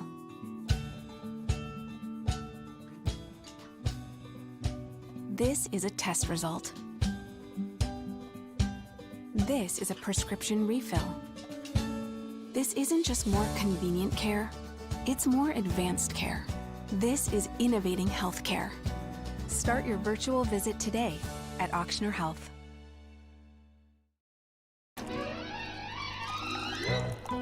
Le posso offrire un caffè? Le posso offrire un caffè? Andiamo insieme da me, non c'è. Call Mr. Electric today for electrical repairs, upgrades, and installations. At All-Star Toyota, you get it all. If you're in the market for an all-new Toyota vehicle, come see our friendly and knowledgeable sales team at All-Star Toyota. Located in Baton Rouge at the corner of Airline and Goodwood, we've been serving our community since 2005 by offering a large selection of new Toyota cars, trucks, and SUVs. Get behind the wheel of your dream car and take a test drive at All-Star Toyota today.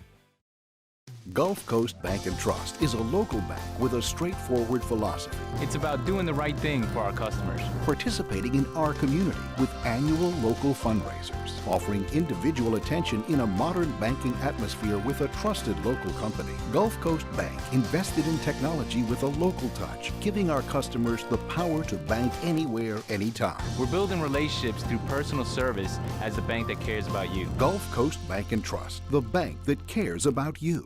Gulf Coast Office Products is a nationally recognized Savin office equipment dealer based right here in Louisiana. Over 100 employees strong, Gulf Coast has the boots on the ground to support all vertical markets, from education, engineering, legal, and finance. With the latest in office technology, from desktop to production segment units, Gulf Coast and Savin have the perfect fit for you. Call 225-756-2644. That's 756-2644 for Gulf Coast Office Products. Here at the Big Squeezy, we continue to serve the Baton Rouge and Southeast Louisiana areas during these troubling times. We are dedicated to providing you healthy food items to help you live your best life. From our cold-pressed juices to our delicious smoothies, let the Big Squeezy keep you going. Stay active, stay happy, and let us help you stay healthy. Visit us at our locations and also inside of Alexander's and Mathern's grocery stores or online at thebigsqueezy.com. Tune into a Monday edition of Game Time with Jimmy Ott and Ben Mintz. The guys recap Saints versus Buccaneers, as well as all their football picks from over the weekend. Join us from 6 to 8 p.m. on 104.5 ESPN Baton Rouge.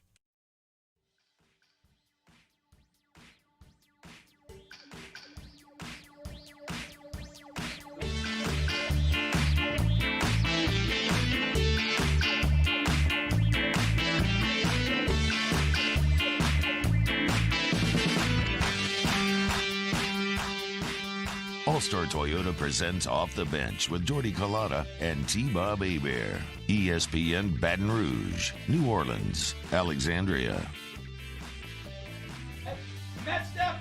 I think the push off last night in the Dallas-Los Angeles game was ridiculous. I've not watched that Dallas, they called the LA offensive yet, so pass interference on that, and that would go against my argument for you on Dak, because Dak deserved to win that game last night. That was a terrible call and a beautiful pass that he laid it. Was that Gallup?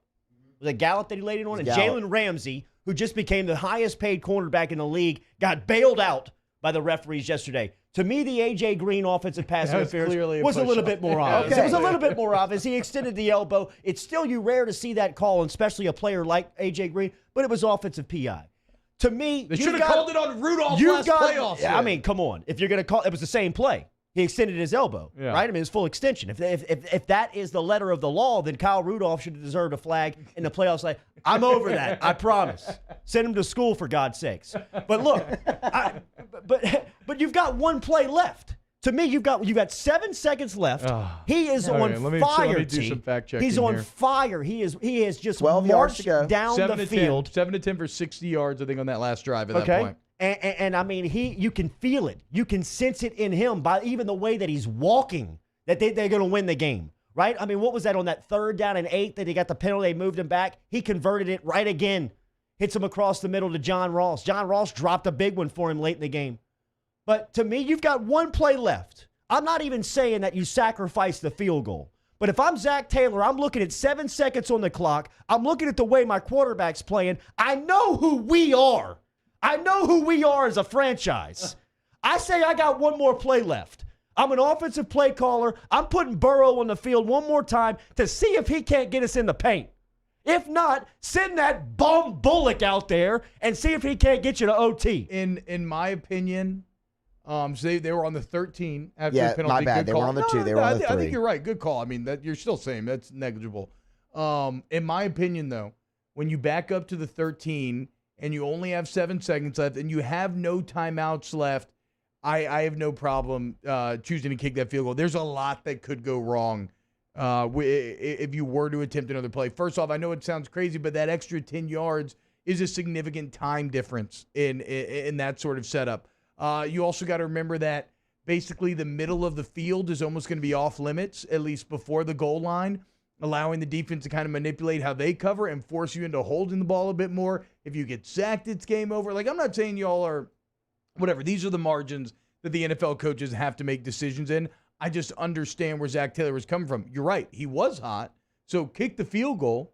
Let's go to OT, and let's let Joe Burrow, because he loves those clutch situations. Let's let him let's see what he can do. It was unfortunate because Burrow did his job. He brought him all the way down there. He threw a perfect pass on the touchdown. It just happened to be an OPI along the way. All I know is I actually came out of it, like I said, hour 1. I came out of it on the other side feeling a bit better Because if Joe Burrow had done these inhuman things, and if he had become the first ever number 1 pick to start the opening game and then get a win in that opening game, I would be even more concerned about LSU this fall. Like, the fact that I saw him look a bit human makes me feel better about the Tigers. That, okay, you're not replacing just some infallible, invincible Superman, although you kind of are, but you get the point. I mean, Melvin Ingram, Joey Bosa. I mean, coming at you all day on your first NFL start without any preseason, and you got your team set up in the last 3 minutes with no timeouts at a shot to win it. I mean, the future is bright, and if you're a Cincinnati fan, you've got to be saying, look, forget Bullock. You know, I mean, everything that you saw yesterday, the future's bright. The chat's just basically saying that, like, you know, you could tell it's a bunch of LSU fans because everybody's like, give him the ball. Yeah, they're like, they just don't understand what they have. If you just trust him, he will always come through for you. And especially when he's playing like that, though, bro. There's an element when he's got that strut to him and he's got that confidence and that swagger to him. That's what I wanted to bring up. It was after the pick, right? It's the same thing that you saw from Burrow when he would make the very few mistakes that he made in LSU uniform. After that pick, you could tell that something flipped. And he kind of came out and he was angry and he locked in. And then all great quarterbacks thrive in 2-minute situations. Because by definition, you are on the offensive. Like, you have the defense on their heels a bit. They don't have time to recover. They don't have time to call plays. You get more kind of autonomous control. And I believe that Burrow is a great quarterback. So you saw him flourish in that setting. And like I said, what's his name made 24 kicks in a row. You go to OT. Let your clutch guy, Burrow, go get it done. Bullock. Again, though, Bullock was not warming up, at least. I mean, I'm sure he was, but, like, normally I'm used to seeing a kicker locked in, and, like, for a lot of that final drive, he was just watching and watching Burrow and company. But either way, good start for Joey B overall. The touchdown run was sick. Beautiful. We didn't talk about that, waiting on his lead blocker he audibled into the play, too. Looked like Auburn. Looked like the final play at Auburn. Yeah, like Game straight winner. Up. Or that big third down at Alabama. A little QB draw up the middle. Love it. So, a good debut. Give him the ball. A good debut overall Fire by Joe Zach Burrow. Taylor. Cut Randy Butler or whoever that bum's name is. Bullock. Give Burrow an extension and a raise and let him start calling the plays. Can he be head coach as well? Can you just make him the youngest, the first ever? Player, manager, coach, Jackie Moon. Exactly. Joe, what do you want to do here? T-Bob, what do you think about that trick play the Saints ran late in the game? Oh, okay. You want to do that now? We could do it later. Not enough time? I figured you had a quick thought on it. If you don't have enough time, we can punt. I want to expound on it quite a bit. Okay. So no. All right, let's do that. We'll talk to Ross Dellinger, college football news next here on Off the Bench. Off the Bench with Kalata and T-Bob. Daily brought to you here on OTB, just like we are every single day by All-Star Toyota. That's right. Get over to All-Star Toyota. They're online, All-Star Toyota of BatonRouge.com. Or they're conveniently located on the corner of Goodwood and Airline. Remember, we tell you about all the great selections, whether it's new car inventory or pre-owned and certified inventory. But look, it's just a great shop, man. They got a service center over there. They have a collision center. Of course, the sales team over there is fantastic. I became a part of the All-Star family just before 2020. Every time I go in there, whether it's for service, just to check in, they know you by name. They know your vehicle. They get you on the road. All the service, friendly service, online, All-Star Toyota of BatonRouge.com. All-Star Toyota of BatonRouge.com. All-Star Toyota of BatonRouge.com. Join me. Join the All-Star family. I got that new Sienna, that minivan. Maybe you want a new 2020 Tundra. How about 0% financing for 72 months? What about new 2020 Camry? 0% APR finance for 72 months. Unreal. Go check out the rest of the deals at All-Star Toyota, BatonRouge.com today. Saints coverage, Chiefs, Cowboys, Thursday night, Sunday night, and Monday Night Football. From the opening kickoff to the playoffs and the Super Bowl, the NFL lives on 104.5 ESPN Baton Rouge. Hi, this is Chance Inman, President and Chief Operating Officer for Jani-King Gulf Coast. Here are some ways to protect yourself and those around you from the coronavirus. Wash your hands often and thoroughly. Cover coughs and sneezes with your elbow. Disinfect high-touch surfaces regularly. Use non-contact methods for greeting others. And avoid touching your face. Following these steps, as well as social distancing, should help all of us stay healthy. Jani-King, the king of clean. This isn't just another day. It's so much more. Kelly's life was put on hold when her auctioneer primary care doctor discovered a rare blood disorder. Her doctor connected her to an auctioneer care team of cancer, heart, and kidney specialists. With multiple primary care locations around Baton Rouge, same-day appointments, and online scheduling, we're relentless about keeping you healthy. Auctioneer Baton Rouge, innovating healthcare for Kelly. ServiceMaster Elite create clean, disinfected work environments. As a local business, we take pride in serving the New Orleans and Baton Rouge areas. Our cleaning protocols follow CDC and OSHA standards for healthcare settings, offices, senior living, restaurants, and industrial plants. Contact ServiceMaster Elite to get your operation ready for reopening with germ disinfection cleaning. ServiceMaster Elite, the trusted choice in professional cleaning since 1996.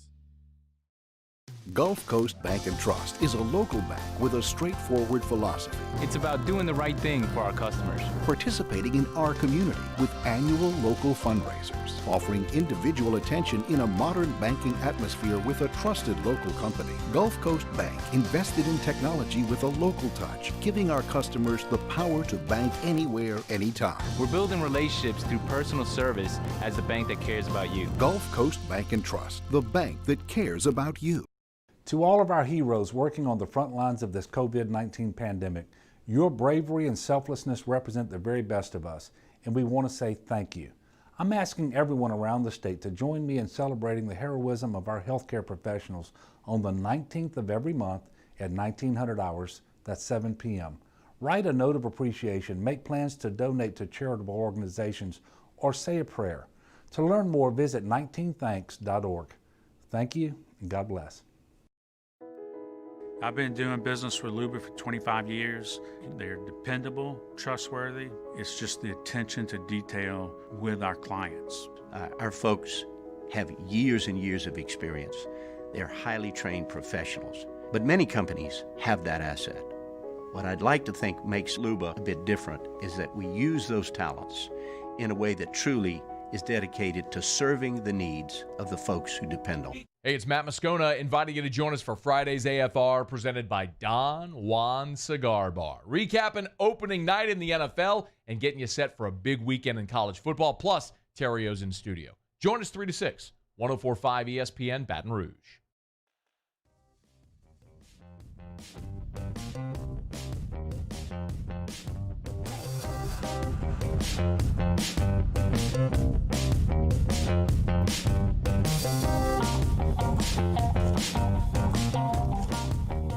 All-Star Toyota presents Off the Bench with Jordy Collada and T-Bob Hebert. ESPN Baton Rouge, New Orleans, Alexandria. All right, love our Monday lineups. Verge Ausberry, Executive Deputy Director of Athletics over at LSU, joins us every Monday morning at 7:30. He will be recapping the football weekend with us and giving us any type of insights from an administrative standpoint. Swiss Army knife's great for that with the scissors. No chairs. An Italian yep. would know, I guess. Absolutely. Right? And Ross Dellinger, who is one of the loudest voices in college football. He's a lead college football writer for SI for Sports Illustrated. We saw a ton of college football this weekend. Dellinger, after the offseason and everything you've been writing about, I got to imagine it's cool to wake up and do your top 10. Yeah, it was a great Saturday. You know, I woke up Saturday, high kicked out of bed. It was just cool to know that you're going to have a full kind of slate of college football Saturday from game day all the way to a little less miles after dark. So that was freaky. It was a good day. Yeah. Billy Napier in the offseason turned down a couple of big jobs, including Mississippi State. He was rumored to be a finalist there. He came back to Lafayette. A lot of people around that program said he came back to the Cajuns because he knew he had his best team. What did you make of their performance in Ames on Saturday morning? I visited Lafayette in March, right before the pandemic and everything started. And I met with Billy and a lot of his staff and getting to know them a little more. And yeah, it's very clear. You know, they've got things going in the right direction over there. And I had visited them previously one other time when I was living down there, and it was clear that they have things going in the right direction. And he was excited, really excited about this team. He as you mentioned there, he took a lot of he got a lot of attention over the off season from a lot of schools. I think he interviewed or at least talked to ADs from a couple, Mississippi State and Baylor, and decided that his best course was to stay in Lafayette for at least another year, because I think he knew he had a 10, 11, 12-win team coming back, and he could maybe land, because when you talk about Mississippi State and Baylor, you're talking about two programs that, while they're at Power 5 conferences, they're not at the top level, when it comes to budgets and the historical success. So I think Billy thought, hey, we could maybe wait and get something better down the line, and sure looks like that's paying off. Ross, should the Sun Belt replace the Pac-12 in the Power 5 college football playoff this year? Well, that would be interesting. Certainly the Sun Belt had an incredible day, right? It was fun to watch, and we might see more of that this year, guys. Is I know we don't have a ton of non-conference games, but the ones that are remaining, we might see more of that group of 5 level. Maybe not upsetting Power 5 teams, but playing right there with them. And I think a big part of that is these Power 5 clubs. They haven't had all the time to smooth things out like they normally do. They didn't have spring practice, a lot of them. They didn't have summer workouts like they normally do. So there's issues with all that. And I think you're going to see games be closer, not just in non-conference games.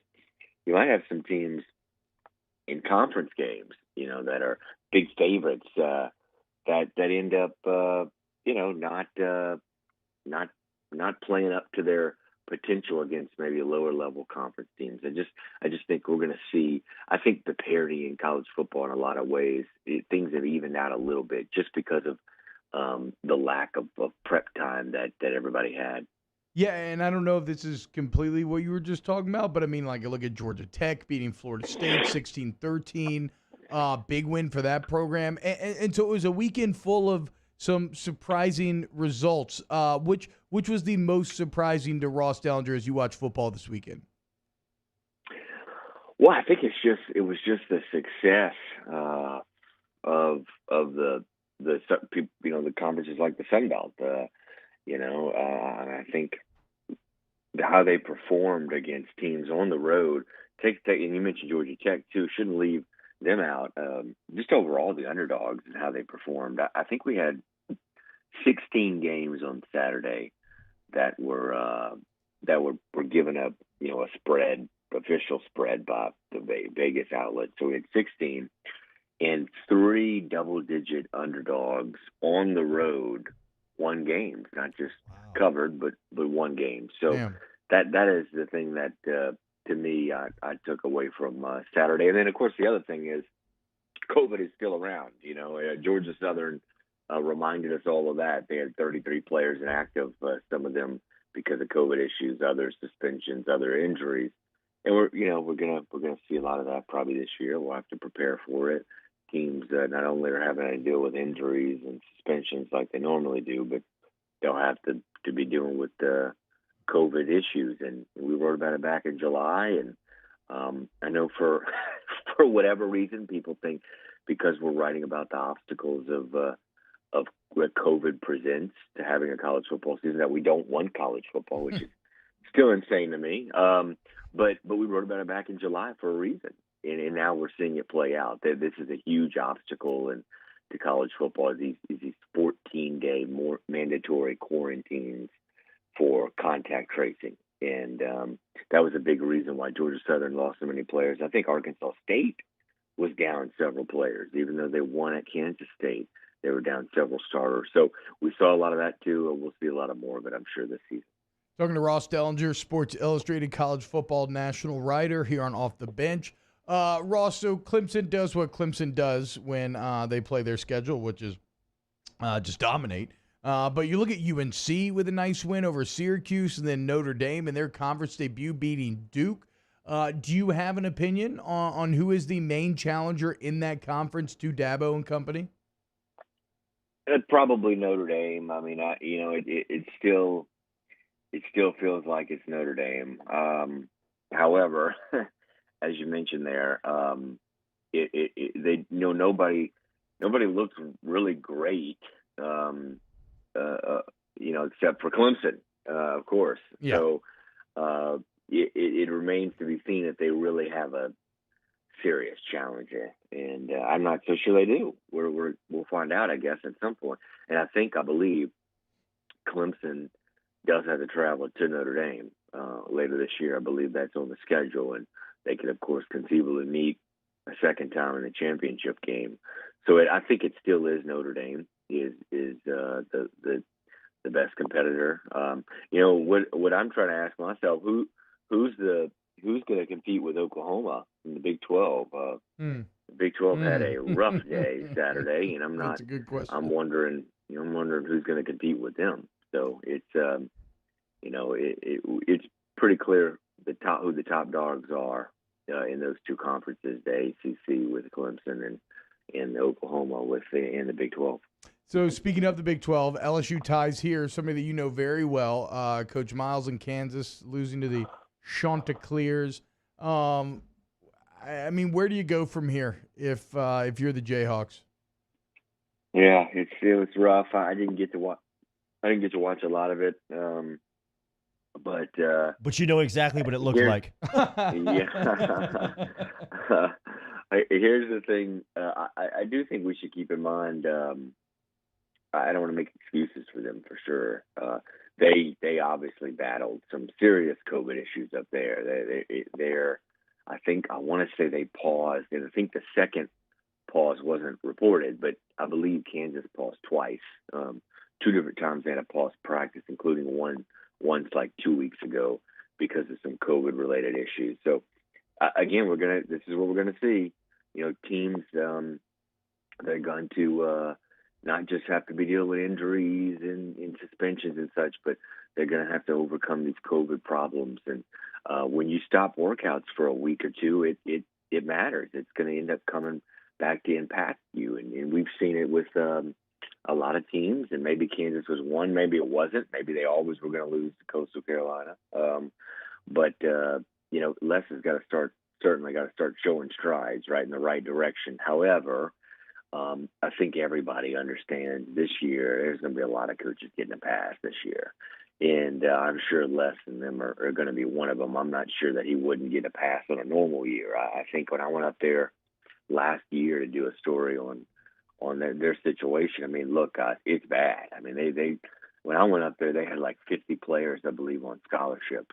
And I think it's getting a little better as each year passes, but it's not a great situation at all. And Jeff Long is very clear he's going to give Les, or plans to at least give Les several years to try to straighten things out. Ross Dellinger joining us here on Off the Bench. Every Monday he joins us here on OTB, college football lead writer, as you can read his work at SI.com. Ross, what did you make of we saw this LSU team have so much success last year, see some of these guys on Sundays? Yeah, it was really, really crazy. I know Clyde Edwards-Helaire got it kick-started right on Thursday with his touchdown, and then you saw what Burrow did. I didn't get to watch much of that game. I was ended up watching a lot of the Saints game, and then started working. But I saw he drove them back down, and they missed a field goal. Right? I mean, welcome to Cincinnati, I guess, for poor Joe Burrow. But that's the way it goes, I guess.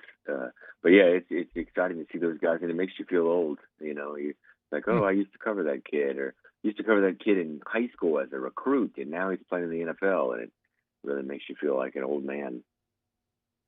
Ross Dellinger every Monday. Thank you, Delly. We'll talk to you next week. All right, guys. See y'all. All right, Delly. We'll close out hour 2 next.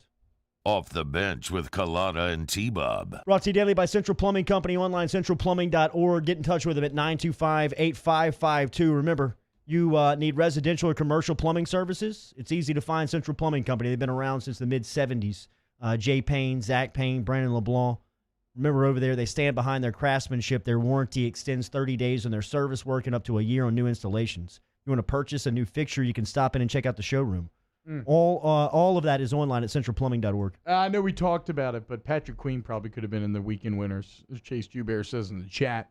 An eternal weekend winner is Central Plumbing. What were you just talking about? Central Plumbing? Yeah. CentralPlumbing.org. CentralPlumbing.org. Go there today for all of your plumbing needs. 925-8552. Storms rolling in.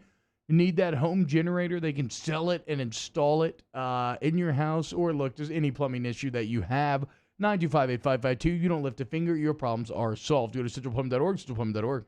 In times of need, get a full list of phone numbers, websites, and other important emergency information on the Demco Stormwatch page at 1045ESPN.com.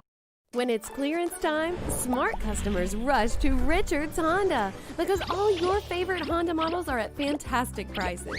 And with our fanatical customer care, it's no wonder people call Richard's Honda the smart choice. At All Star Toyota, you get it all. If you're in the market for an all-new Toyota vehicle, come see our friendly and knowledgeable sales team at All Star Toyota. Located in Baton Rouge at the corner of Airline and Goodwood, we've been serving our community since 2005 by offering a large selection of new Toyota cars, trucks, and SUVs. Get behind the wheel of your dream car and take a test drive at All Star Toyota today.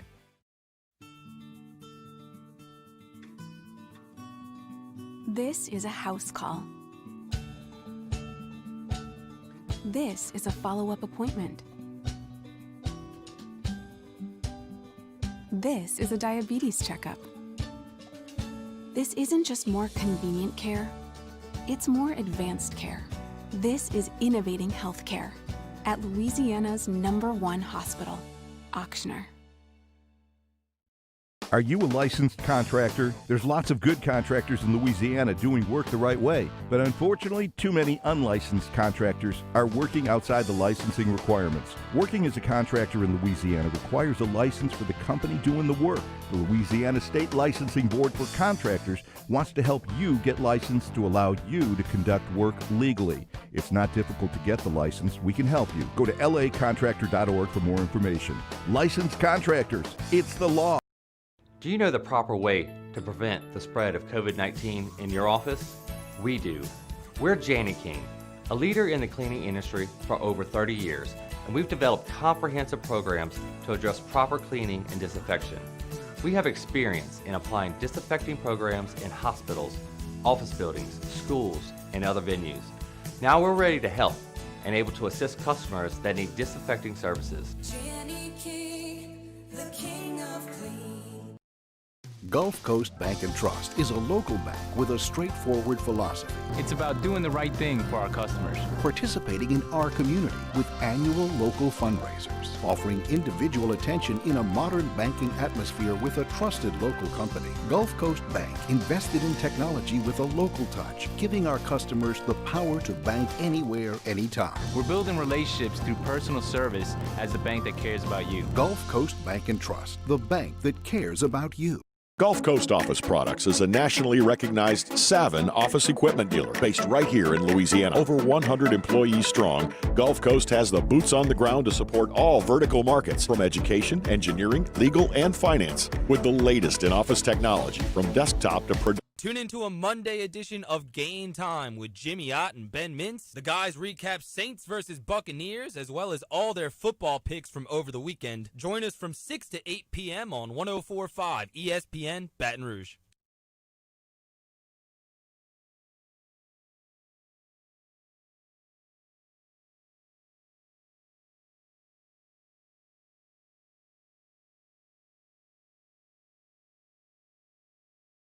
All-Star Toyota presents Off the Bench with Jordy Collada and T-Bob Hebert. ESPN Baton Rouge, New Orleans, Alexandria. All right, good show today. We appreciate everybody's interaction. Stick around for OTB OT with T-Bob as he'll dive into yesterday's games, NFL Sunday slate yesterday. Just awesome to break down games, really, here on this Monday morning. I got a lot of thoughts, and because I have a radio show, y'all are going to have to listen to them, okay? I got takes on takes on takes coming up next segment. We do have a lot of Sean Payton and Drew Brees sound that we can get through here to close out the second hour, as Sean Payton yesterday was speaking post-game in the Superdome about the win. Here he was speaking about the Saints moving to 1-0. Look, I thought defensively we were outstanding. I'm proud of how we played in the kicking game as well. Offensively, that was probably as bad a game as I've had as a play caller. Just trying to find a rhythm and a tempo that was awful.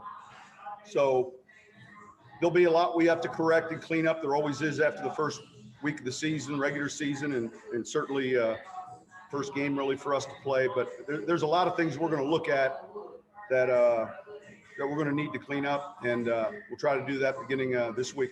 Yeah, I think Peyton expected his O-line to do a bit better. And when we had the Cannon on last week, he said the Saints O-line versus that front seven was probably a push. It looked like Tampa might have won that battle barely, but the Saints front seven won their battle with the Bucs offensive line by a greater margin. And in my opinion, that ended up being the difference. More from Peyton yesterday talking about Alvin Kamara's extension and his play. Look, I'm happy. I felt confident that we were going to get Alvin's deal done. He obviously is an exceptional player for us. Both sides worked real hard at it. And so, man, he looked good today, and I have a hard time. I didn't get a good angle on that last touchdown, but yeah, he means a lot to what we do offensively. So, congrats to both Mickey, his agent, Alvin, all of those people involved, and Kai to get that deal done. It was surprising to see them turn that over. Really, I mean, that they had ruled that a touchdown. To me, it was so bang. Dude, it was so close. That was just, I didn't get that. He should have had 3 scores on the day. Non-debatable, his foot stepped out of bounds, but it looked like the ball may have crossed the plane before that had happened, and they had ruled it a touchdown on the field. That's the play to me that maybe was the most impressive of the day for Kamara. And as you just heard his head coach say, he had a magnificent day yesterday. It was the 7th time in his career he had a rushing and receiving touchdown in the same game. It's fresh off of the new contract that he inked over the weekend. But the last play, the one that was up for debate, the one that Peyton was referencing there, a touchdown that was called off the board by Kamara, was on a 4th down and a goal line situation where Levante David had Alvin Kamara in what he seemed like had him dead to right. I mean, it looked like David thought, man, I got him. And Kamara just dropped it another gear and turned the corner on an NFL football field against a defense that could fly, moving at him full speed. It was very impressive to see Kamara moving like that in week 1 the way that he did yesterday. Here was Peyton talking about Demario Davis, who the Saints gave money to as well. Obviously, he's one of our leaders. He's a physical player. He runs well. Man, he's found his niche here too, and I'm proud of the role he's taken, not only as a linebacker, but as a leader on this team. And it's one of the things that I feel like as a head coach, you can never take for granted, but the leadership in the locker room is fantastic. Yeah, look, I mean, as good as it is signing Kamara, I know kind of lost in the shovels, but signing Davis is massive as well. First team All-Pro guy. And if yesterday didn't drive home the need for defense, not just this year, but as you get out of the Breeze era, it should have. And Demario Davis is a great leader to be locked up for a few years here. Great job by Loomis in the front office. Cam Jordan speaking about the defensive performance yesterday afternoon in the Dome. We did our job up front, and our guys clearly did the job behind us. I mean, Marcus Williams ended up with an interception, his first of the year. I mean, I'm sure there'll be a half dozen more by the end of the year the way he's playing. And you talk about Jackrabbit coming up with another interception for a touchdown. These guys are just ball hawks. So I love the way our defense is playing. At the same time, we still have the same mindset where we can still get better. Yeah, and they got the picks, but then how about Lattimore, dude? So much was made of the Evans-Lattimore matchup, and I know Evans went at 100%, but we've seen these two trade blows where, I think actually this might have been the rubber match. Now Lattimore has firm control of that rivalry. But, the entire Saints secondary showed up in a big way. Always nice to see Marcus Williams make plays, too, because I know we've talked about it at length, but I feel like the kind of opinion that a lot of Saints fans have on Williams does not reflect how good he's actually been. He's just had some big level misses. So nice job yesterday. Are you getting blowback over there from the school stuff? Who are you? You're blowing up like Schefter right now. Who are you texting away with? I'm going back and forth with the school board. I knew it, dude. I knew it. I could just sense it. I knew it was coming. Hour 2 is in the books. Remember, Daily brought to you by All-Star Toyota. Stick around, OTBOT. Oh, man. Okay, OTBOT, NFL thoughts coming up next here on Off the Bench. Overtime.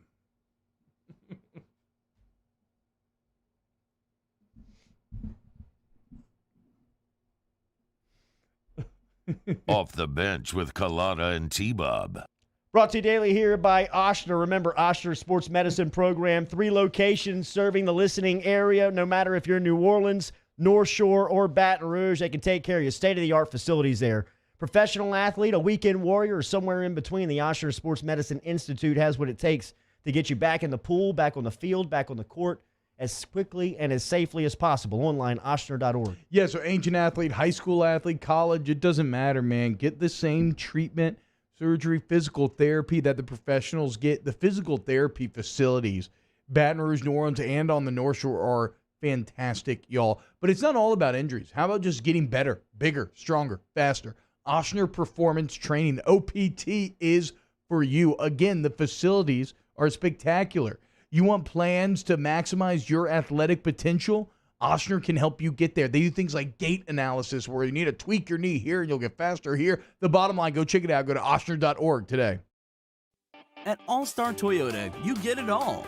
If you're in the market for an all-new Toyota vehicle, come see our friendly and knowledgeable sales team at All-Star Toyota. Located in Baton Rouge at the corner of Airline and Goodwood, we've been serving our community since 2005 by offering a large selection of new Toyota cars, trucks, and SUVs. Get behind the wheel of your dream car and take a test drive at All-Star Toyota today. This isn't just another day. It's so much more. Kelly's life was put on hold when her Ochsner primary care doctor discovered a rare blood disorder. Her doctor connected her to an Ochsner care team of cancer, heart, and kidney specialists. With multiple primary care locations around Baton Rouge, same-day appointments, and online scheduling, we're relentless about keeping you healthy. Ochsner Baton Rouge, innovating healthcare for Kelly. Gulf Coast Bank and Trust is a local bank with a straightforward philosophy. It's about doing the right thing for our customers. Participating in our community with annual local fundraisers, offering individual attention in a modern banking atmosphere with a trusted local company. Gulf Coast Bank invested in technology with a local touch, giving our customers the power to bank anywhere, anytime. We're building relationships through personal service as the bank that cares about you. Gulf Coast Bank and Trust, the bank that cares about you. To all of our heroes working on the front lines of this COVID-19 pandemic, your bravery and selflessness represent the very best of us, and we want to say thank you. I'm asking everyone around the state to join me in celebrating the heroism of our healthcare professionals on the 19th of every month at 1900 hours, that's 7 p.m. Write a note of appreciation, make plans to donate to charitable organizations, or say a prayer. To learn more, visit 19thanks.org. Thank you, and God bless. I've been doing business with Luba for 25 years. They're dependable, trustworthy. It's just the attention to detail with our clients. Our folks have years and years of experience. They're highly trained professionals, but many companies have that asset. What I'd like to think makes Luba a bit different is that we use those talents in a way that truly is dedicated to serving the needs of the folks who depend on us. Are you a licensed contractor? There's lots of good contractors in Louisiana doing work the right way, but unfortunately, too many unlicensed contractors are working outside the licensing requirements. Working as a contractor in Louisiana requires a license for the company doing the work. The Louisiana State Licensing Board for Contractors wants to help you get licensed to allow you to conduct work legally. It's not difficult to get the license. We can help you. Go to lacontractor.org for more information. Licensed contractors, it's the law. Gulf Coast Office Products is a nationally recognized Savin office equipment dealer based right here in Louisiana. Over 100 employees strong, Gulf Coast has the boots on the ground to support all vertical markets. Is brought to you by Spencer Callahan Injury Lawyers.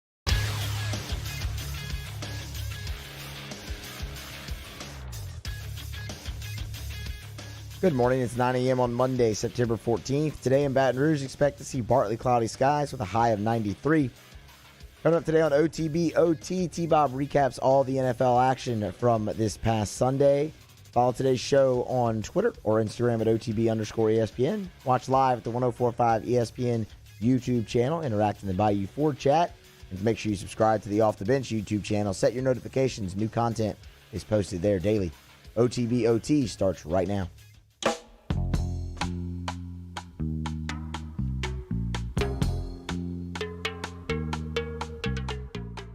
All-Star Toyota presents Off the Bench with Jordy Collada and T-Bob Hebert. ESPN Baton Rouge, New Orleans, Alexandria.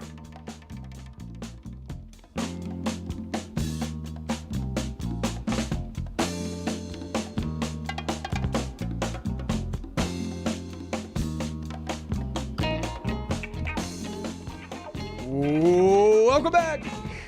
Hour number 3. Jordy is still furiously texting the school board if you're watching on the 104.5 stream to be a digital fly on those text message walls. He has not moved since his portion of the show ended. I did a lot of moving this weekend. Because Saturday, picture this, Saturday I'm chilling. I'm drinking beers. I had the kids put down to sleep in the afternoon. I'm watching football. Okay, life is good. Like life couldn't be any better. And it's at that moment the front door opens and my wife is carrying buckets of paint and rollers. And this was completely unexpected. This came out of nowhere and all of a sudden your boy knew he was in for it. So this happened late Saturday afternoon. The ultimate honeydew. All of a sudden, that guest room, it's a playroom now, okay? Sorry, people, you're not sleeping at my house anymore. We need more room for the kids. Need a baby room. Next thing you know, my Saturday night is spent taking down furniture, moving it out, covering stuff in tarps, painting the walls white. But I found a way to get it done. And at midnight last night, I finished up that second coat on the ceiling. Okay, I found a way to get it done. I got the win. That's what your New Orleans Saints did this weekend. On a day when the offense didn't have it, they found a way to get it done. As far as honeydews go, the surprise painting of a room probably has to be near the top. I mean, that's something that normally you want to mentally prepare for. Right? Well, okay, the Saints didn't, normally you want to mentally prepare if the offense is going to struggle. They pushed right through. They found a way. And that's my ultimate takeaway from Sunday is, like I said, the validation of the Saints roster hype. This is a strong 53, and they're really strong in all three phases of the game. The defense gave you a touchdown as well as just excellent overall play. The special teams blocks a field goal and creates a turnover. Thomas Morstead, fantastic as he always is throughout the entirety of the way. So if you were a Saints fan, how could you not feel spectacular about what you witnessed on Sunday? Because you know the offense is going to figure it out. You know the offense is going to start to kick ass. They're going to be a top 5 group in the entirety of the NFL. And so if you combine the normal Saints offense with what you witnessed out of the defense and special teams on Sunday, well, obviously you see you're a Super Bowl contender. And that's what we're kind of getting into this hour. Who are your Super Bowl contenders? I want to make a lot of, Monday morning sweeping. Okay, bye, Jordan. I want to make a lot of Monday morning sweeping conclusions here. I want to pronounce some quarterbacks dead. I want to pronounce others risen from the grave. And I want to talk about contenders. But yeah, first, I think the Saints absolutely looked like a Super Bowl contender. Last night, a couple of names that would like to be in that conversation. Rams, Cowboys. Admittedly, I was back in the room after the Saints game, so I didn't get to watch it yet. I've watched almost all the other games, or at least the 15-minute recaps as well. But I was actually happy that the Rams won. I think when you look at the NFC West, I mean, one of the surprises yesterday had to be what Arizona was able to do to San Francisco in a battle too. That was not like that was not a fluke. Okay, that was not Arizona getting lucky. That was a back and forth battle. And here the Cardinals come out. They beat the team that just played for a Super Bowl last season. And so that NFC West, they're going to cannibalize itself. And so if I believe that these Saints are in the first seed conversation, which I do believe after 1 week, I think like them, the Packers, what other NFC teams came out and maybe looked like first seed potential? Oh, Seahawks, thank you. Absolutely, y'all. Good call. Don't know how that slipped my mind. Russell Wilson, very much looking like the MVP candidate that we all knew he'd be. But yeah, so I think you had a few contenders play very well last night. Now, what's going to work against the Seahawks, though, in that regard, is, and you know, some people think the Cowboys are in that caliber. I don't, but some do. But the NFC West is going to cannibalize itself. And so that's why if you're talking about one seeds, I was happy to see LA win last night because LA, eventually the West will take away the effectiveness of that win. Whereas the Cowboys, it's a bad loss in a game that they should have and arguably could have had.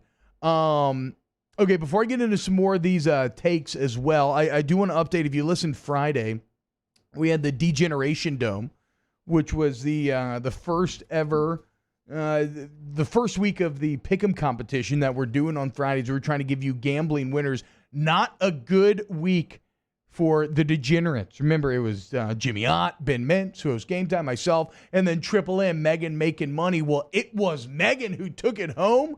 Quick little standing update here. Megan goes 2-1. Mincy goes 1-2.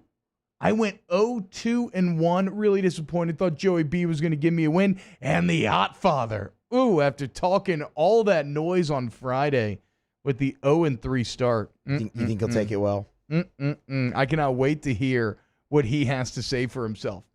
Okay, just some. I'm just going to go like the top of the head thoughts that I just kind of have written down here on my notes, and I kind of want to pick y'all's brain on Musso and Danny and see what y'all think about it. The jury is still in session as far as these old quarterbacks are concerned. Breeze looked very human yesterday.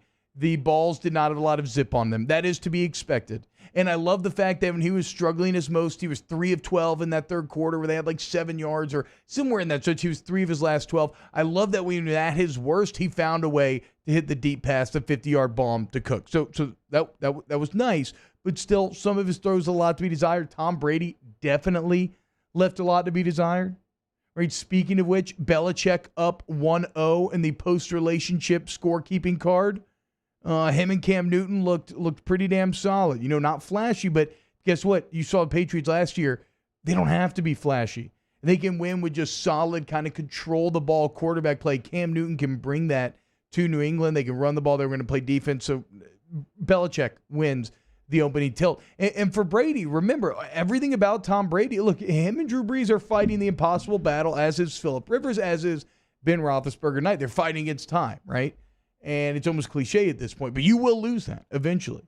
And the question was, had Tom Brady lost it last year?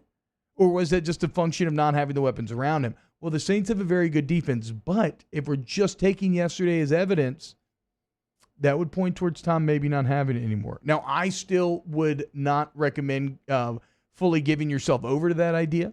I think that the Bucs will continue to get better. I think they'll figure it out. But all I'm saying is Brady, outside of that first drive, and I mean, the pick six was really bad. The pick to Marcus Williams was really bad. And maybe it was miscommunication out of preseason games. Maybe it was a lot of things. But it is a continuation of the struggles last year. And that's got to be concerning if you are a Tampa Bay fan who's gotten your hopes up so much this year. Still don't think they're done, though, right? Like I said, the jury's still in session on Brady. It's still in session on Breeze. How'd y'all feel about Phillip Rivers in a Colts uniform yesterday? I had very high expectations for them. And I did not expect Minshew and the mustache to come out and get that win. I mean, he started out on fire. I mean, I think he started 5 of 5, but in the end, it kind of looked like Phillip Rivers in a Chargers uniform. Yeah, I mean, he had a good day. They didn't get the win. He had the 2 interceptions. Unfortunately, that's kind of like, I mean, is that PR 17 for his entire career, essentially? Yeah. Like his overall numbers look good, but it was his bad kind of, and they were look at weak throws, but his bad interceptions end up costing you the game. What do you think about PR yesterday, Danny? Yeah, I mean, like, time will tell, obviously, but I think he'll get better eventually. Mm. But yeah, he looked the same as he did in San Diego. Yeah. We'll see. The last old quarterback to play tonight is going to be Ben Roethlisberger. But to me, there was just a very interesting kind of mirroring of all these old guys who we've always thought of as like infallible and unbeatable. And then you watch them kind of juxtaposed with the young guys. And it's starting to feel like that next generation is fully taking over, right? Whether it was watching Mahomes and Watson on Thursday night. I mean, this is where I probably should have started. How good did Lamar Jackson look yesterday? I mean, you want to talk about being as advertised and then some? The Baltimore Ravens and Lamar Jackson just looked like a good Power 5 team playing a bad Group of 5 team, which should never happen in the NFL. In fact, the league rules and the entirety of how the league is set up is to stop that sort of disparity from taking place on the football field because it's bad to watch. But that's how good Lamar Jackson. Let's remember, this cat is younger than Joe Burrow. This cat's already won an MVP, and it looks like, if we're just going with week 1, he can throw the ball way better this season, dude. He didn't use his legs, at least not in the way that you're thinking, right? I think he ended with like 7 carries for 45 yards, but that was, when you look at his day and the Ravens' day, that was not a day defined by him scrambling. Now, he's doing an incredible job of extending plays with his legs and little bursts here or there away from defenders out the pocket, but his ability to read defenses, to make the right decision, to keep his eyes downfield and to deliver the ball exactly where it needs to be is astounding. It looks so easy for him right now. So smooth, laser focused. He kind of carries himself with this supreme confidence. I spent the entirety of this offseason talking about how all quarterback lists, okay? Remember, we did a lot of quarterback talk to fill time during the pandemic. All quarterback lists had to start Mahomes 1, Wilson 2, and then I'm on to everybody else. And Lamar was normally checking in around 5 or 6. Well, I want to amend that. All quarterback lists have to start with Mahomes, Wilson, and Jackson in that top 3. And I'll even allow movement within that top 3. Because, like, what was the one knock on Jackson?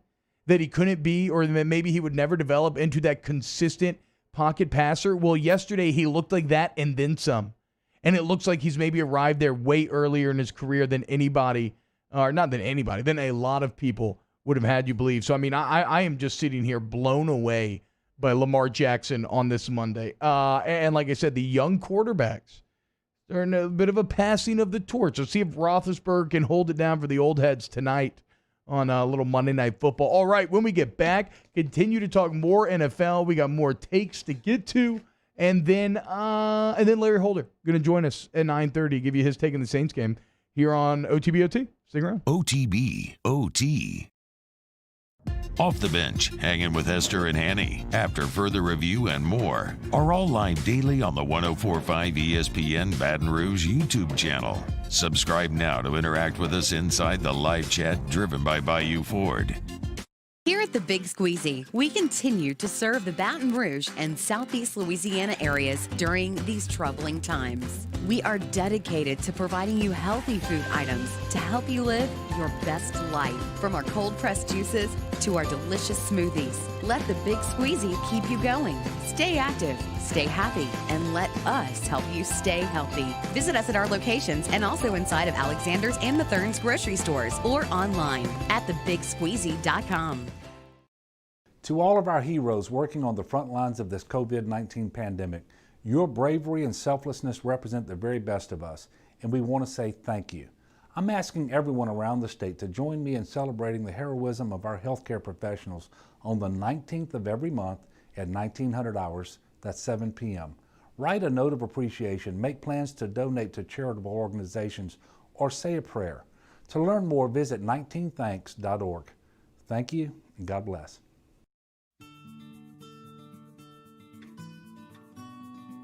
This is a house call. This is a follow-up appointment. This is a diabetes checkup. This isn't just more convenient care, it's more advanced care. This is innovating healthcare at Louisiana's #1 hospital, Auctioner. Gulf Coast Bank and Trust is a local bank with a straightforward philosophy. It's about doing the right thing for our customers. Participating in our community with annual local fundraisers, offering individual attention in a modern banking atmosphere with a trusted local company. Gulf Coast Bank invested in technology with a local touch, giving our customers the power to bank anywhere, anytime. We're building relationships through personal service as the bank that cares about you. Gulf Coast Bank and Trust, the bank that cares about you. ServiceMaster Elite create clean, disinfected work environments. As a local business, we take pride in serving the New Orleans and Baton Rouge areas. Our cleaning protocols follow CDC and OSHA standards for healthcare settings, offices, senior living, restaurants, and industrial plants. Contact ServiceMaster Elite to get your operation ready for reopening with germ disinfection cleaning. ServiceMaster Elite, the trusted choice in professional cleaning since 1996. At All-Star Toyota, you get it all. If you're in the market for an all-new Toyota vehicle, come see our friendly and knowledgeable sales team at All-Star Toyota. Located in Baton Rouge at the corner of Airline and Goodwood, we've been serving our community since 2005 by offering a large selection of new Toyota cars, trucks, and SUVs. Get behind the wheel of your dream car and take a test drive at All-Star Toyota today. I've been doing business with Luba for 25 years. They're dependable, trustworthy. It's just the attention to detail with our clients. Our folks have years and years of experience. They're highly trained professionals, but many companies have that asset. What I'd like to think makes Luba a bit different is that we use those talents in a way that truly is dedicated to serving the needs of the folks who depend on us.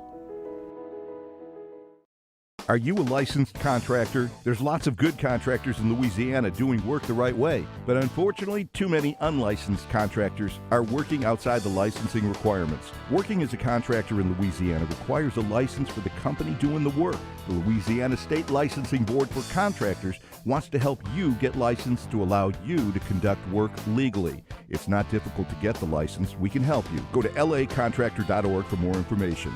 Licensed contractors, it's the law. Tune into a Monday edition of Game Time with Jimmy Ott and Ben Mintz. The guys recap Saints versus Buccaneers, as well as all their football picks from over the weekend. Join us from 6 to 8 p.m. on 104.5 ESPN Baton Rouge.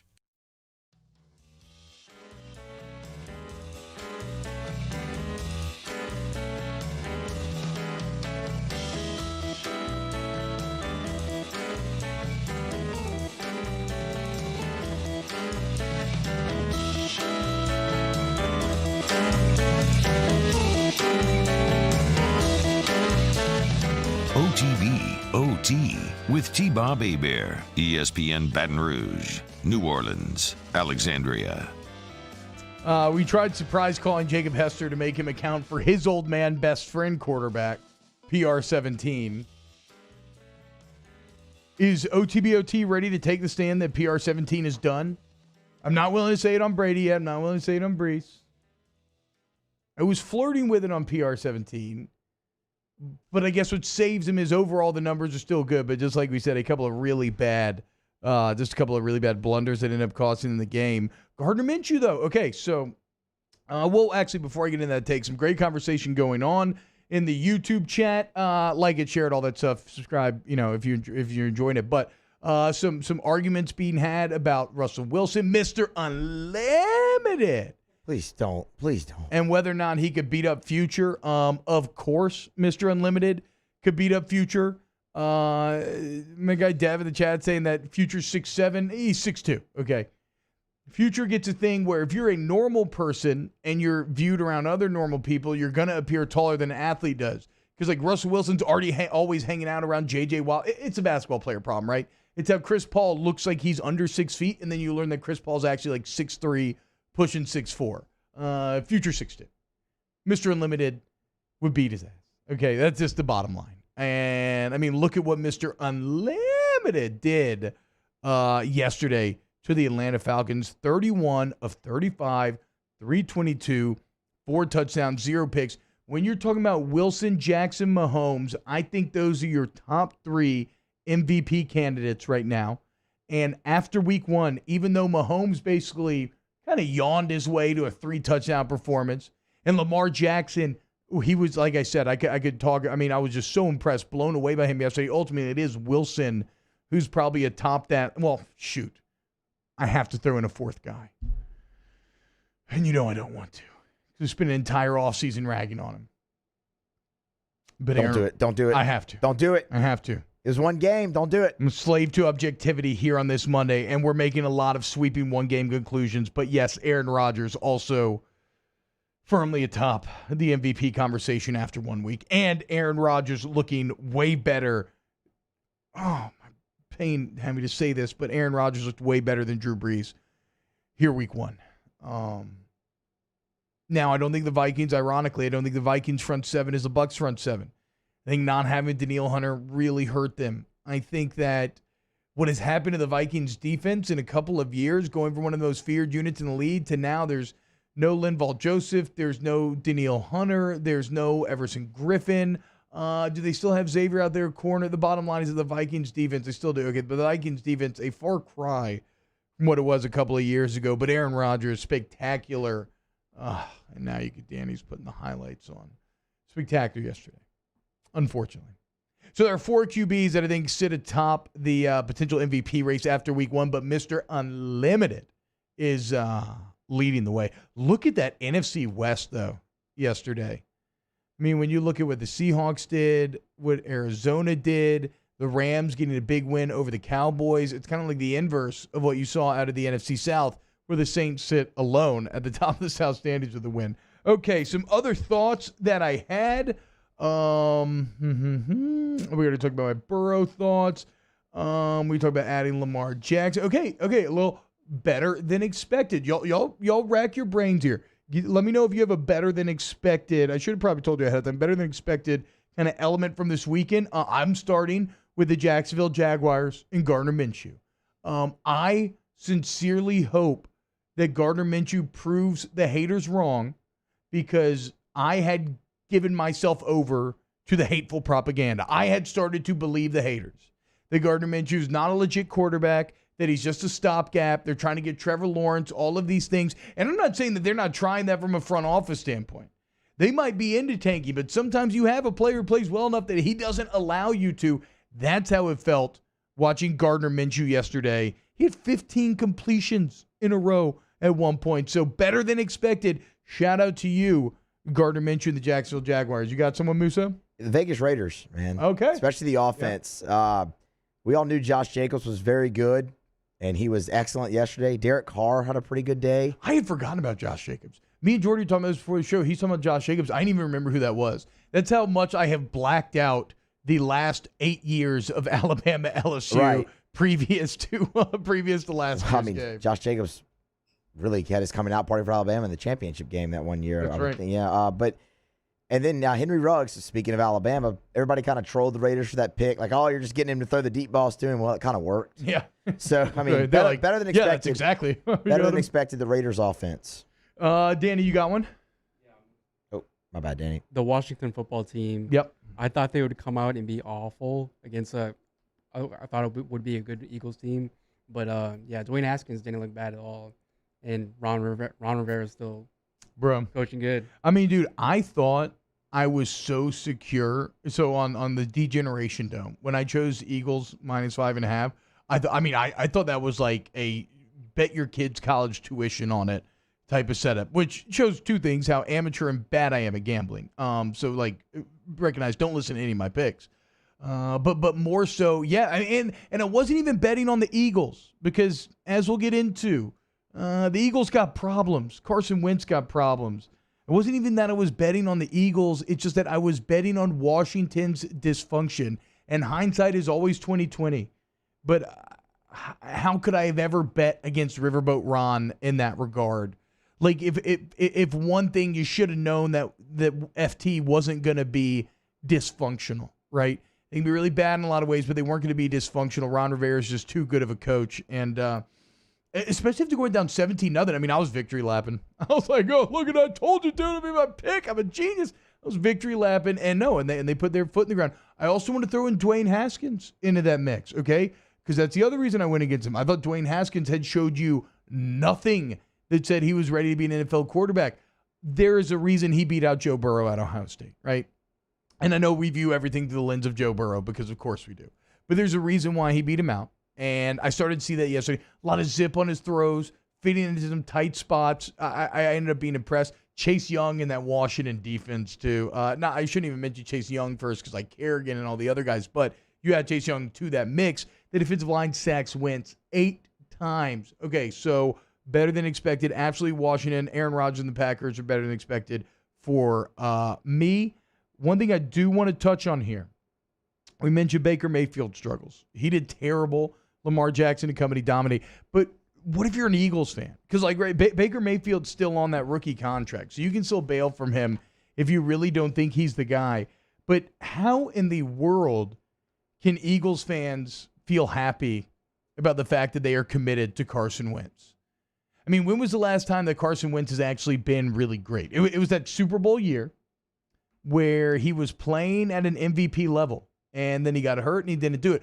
That team still went on to win the Super Bowl without him. And they did it with a guy, Nick Foles, who played well, but is also not that good of a quarterback. So if we're going to look at the lessons there, I mean, you have to ask how much of the quarterback's success that season was because of being on a very good team. They played as a team, and Doug Peterson putting them in good positions to succeed. Because if you look at Carson Wentz after that, it just leaves a lot to be desired. And all of that was on display yesterday. The playmaking ability, nowhere to be found. Fumbles, sacked 8 times, holding on to the ball too long. It just feels like, look, man, when you make these giant quarterback decisions and you commit to your guy, you're talking about a decision that sets you down a path that you will be on for years. And a lot of times there's no getting out of it immediately. And so, yeah, I mean, Eagles fans, and I know, I mean, if you're thinking about last year, actually, I guess they started so bad, and they came back at the end of the year and they finished strong. And I do believe in Doug Peterson and kind of the franchise as a whole. But man, I would be pretty bummed about Carson Wentz if I was the Eagles. More bummed if Browns fans about Baker Mayfield or Eagles fans about Carson Wentz. For me, it's probably the Eagles as well. I mean, they're committed to him. Like you said, they don't have to. And do Browns fans really actually have expectations? They shouldn't after last year. Right? After last year, they shouldn't after any year. What I'm saying, but even last year, because they were all the hype all the offseason, and then they just, they face-planted. I mean, at some points, it looked like Freddie Kitchens was out there calling plays for the Cleveland Browns yesterday. I will say this, though. It really did. I do know a lot of Browns fans that had fallen into last year we had all the hype, but we weren't ready. This year, no hype, but we are ready. Yeah, it feels like that constantly every year. Like, this is our year. I think it has to be the Eagles because I think Browns fans are kind of numb to this at this point, or at least they should be. Also, after this super dysfunctional Washington FT offseason, you had to think, if you were an Eagles fan, especially 17 that you had that game, and now you lose a divisional game to start the year. Pretty brutal break there. The only saving grace is the Cowboys lost as well. Yeah, which is good for the Saints, too, right? I mean, if you're talking about potential maybe 1-seed teams, although I'm not convinced Cowboys are there quite yet. Okay, final thought before we get to Larry Holder next. Dan Arnold is on the Cardinals now. How about that? Okay, Larry Holder coming up next here on OTBOT. OTBOT. Our listeners fire off their opinions on the jimsfirearms.net hotline at 499-1045. Keep listening for your next chance to shoot us your thoughts with the jimsfirearms.net hotline on 1045 ESPN Baton Rouge. At All-Star Toyota, you get it all. If you're in the market for an all-new Toyota vehicle, come see our friendly and knowledgeable sales team at All-Star Toyota. Located in Baton Rouge at the corner of Airline and Goodwood, we've been serving our community since 2005 by offering a large selection of new Toyota cars, trucks, and SUVs. Get behind the wheel of your dream car and take a test drive at All-Star Toyota today. This isn't just another day. It's so much more. Kelly's life was put on hold when her auctioneer primary care doctor discovered a rare blood disorder. Her doctor connected her to an auctioneer care team of cancer, heart, and kidney specialists.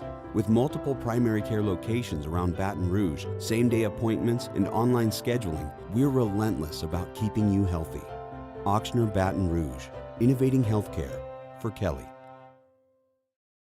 Gulf Coast Bank and Trust is a local bank with a straightforward philosophy. It's about doing the right thing for our customers. Participating in our community with annual local fundraisers, offering individual attention in a modern banking atmosphere with a trusted local company. Gulf Coast Bank invested in technology with a local touch, giving our customers the power to bank anywhere, anytime. We're building relationships through personal service as the bank that cares about you. Gulf Coast Bank and Trust, the bank that cares about you. Gulf Coast Office Products is a nationally recognized Savin office equipment dealer based right here in Louisiana. Over 100 employees strong, Gulf Coast has the boots on the ground to support all vertical markets, from education, engineering, legal, and finance. With the latest in office technology, from desktop to production segment units, Gulf Coast and Savin have the perfect fit for you. Call 225-756-2644. That's 756-2644 for Gulf Coast Office Products. Oh, hey, what's up? It's Big V and Bubba, 100.7 The Tiger Morning Show. We'd love for you to join us every weekday, 4 a.m. till 9 a.m. Yeah, everything you want in a show. Country music. We got laughs. We got celebrity in-studio guests. We just need you. Join us every weekday morning, 4 a.m. to 9 a.m., right where it all started. That's right. Louisiana's country station, 100.7 The Tiger. ServiceMaster Elite create clean, disinfected work environments. As a local business, we take pride in serving the New Orleans and Baton Rouge areas. Our cleaning protocols follow CDC and OSHA standards for healthcare settings, offices, senior living, restaurants, and industrial plants. Contact ServiceMaster Elite to get your operation ready for reopening with germ disinfection cleaning. ServiceMaster Elite, the trusted choice in professional cleaning since 1996. To all of our heroes working on the front lines of this COVID-19 pandemic, your bravery and selflessness represent the very best of us, and we want to say thank you. I'm asking everyone around the state to join me in celebrating the heroism of our healthcare professionals on the 19th of every month at 1900 hours, that's 7 p.m. Write a note of appreciation, make plans to donate to charitable organizations, or say a prayer. To learn more, visit 19thanks.org. Thank you, and God bless. I've been doing business with Luba for 25 years. They're dependable, trustworthy. It's just the attention to detail with our clients. Our folks have years and years of experience. They're highly trained professionals. But many companies have that asset. What I'd like to think makes Luba a bit different is that we use those talents in a way that truly is dedicated to serving the needs of the folks who depend on us. Tune into a Monday edition of Game Time with Jimmy Ott and Ben Mintz. The guys recap Saints versus Buccaneers, as well as all their football picks from over the weekend. Join us from 6 to 8 p.m. on 104.5 ESPN Baton Rouge.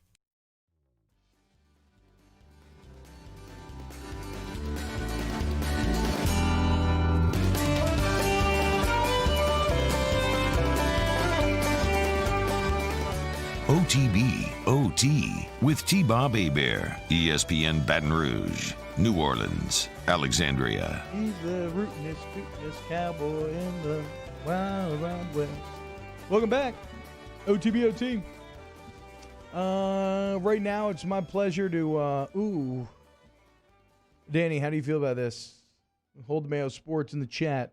Says Ernie Conwell better than Dan Arnold. I mean, I guess so. Conwell held it down for what felt like forever. So shout out Ernie. Right now, it's my pleasure. I texted him last minute, and he's always there for me.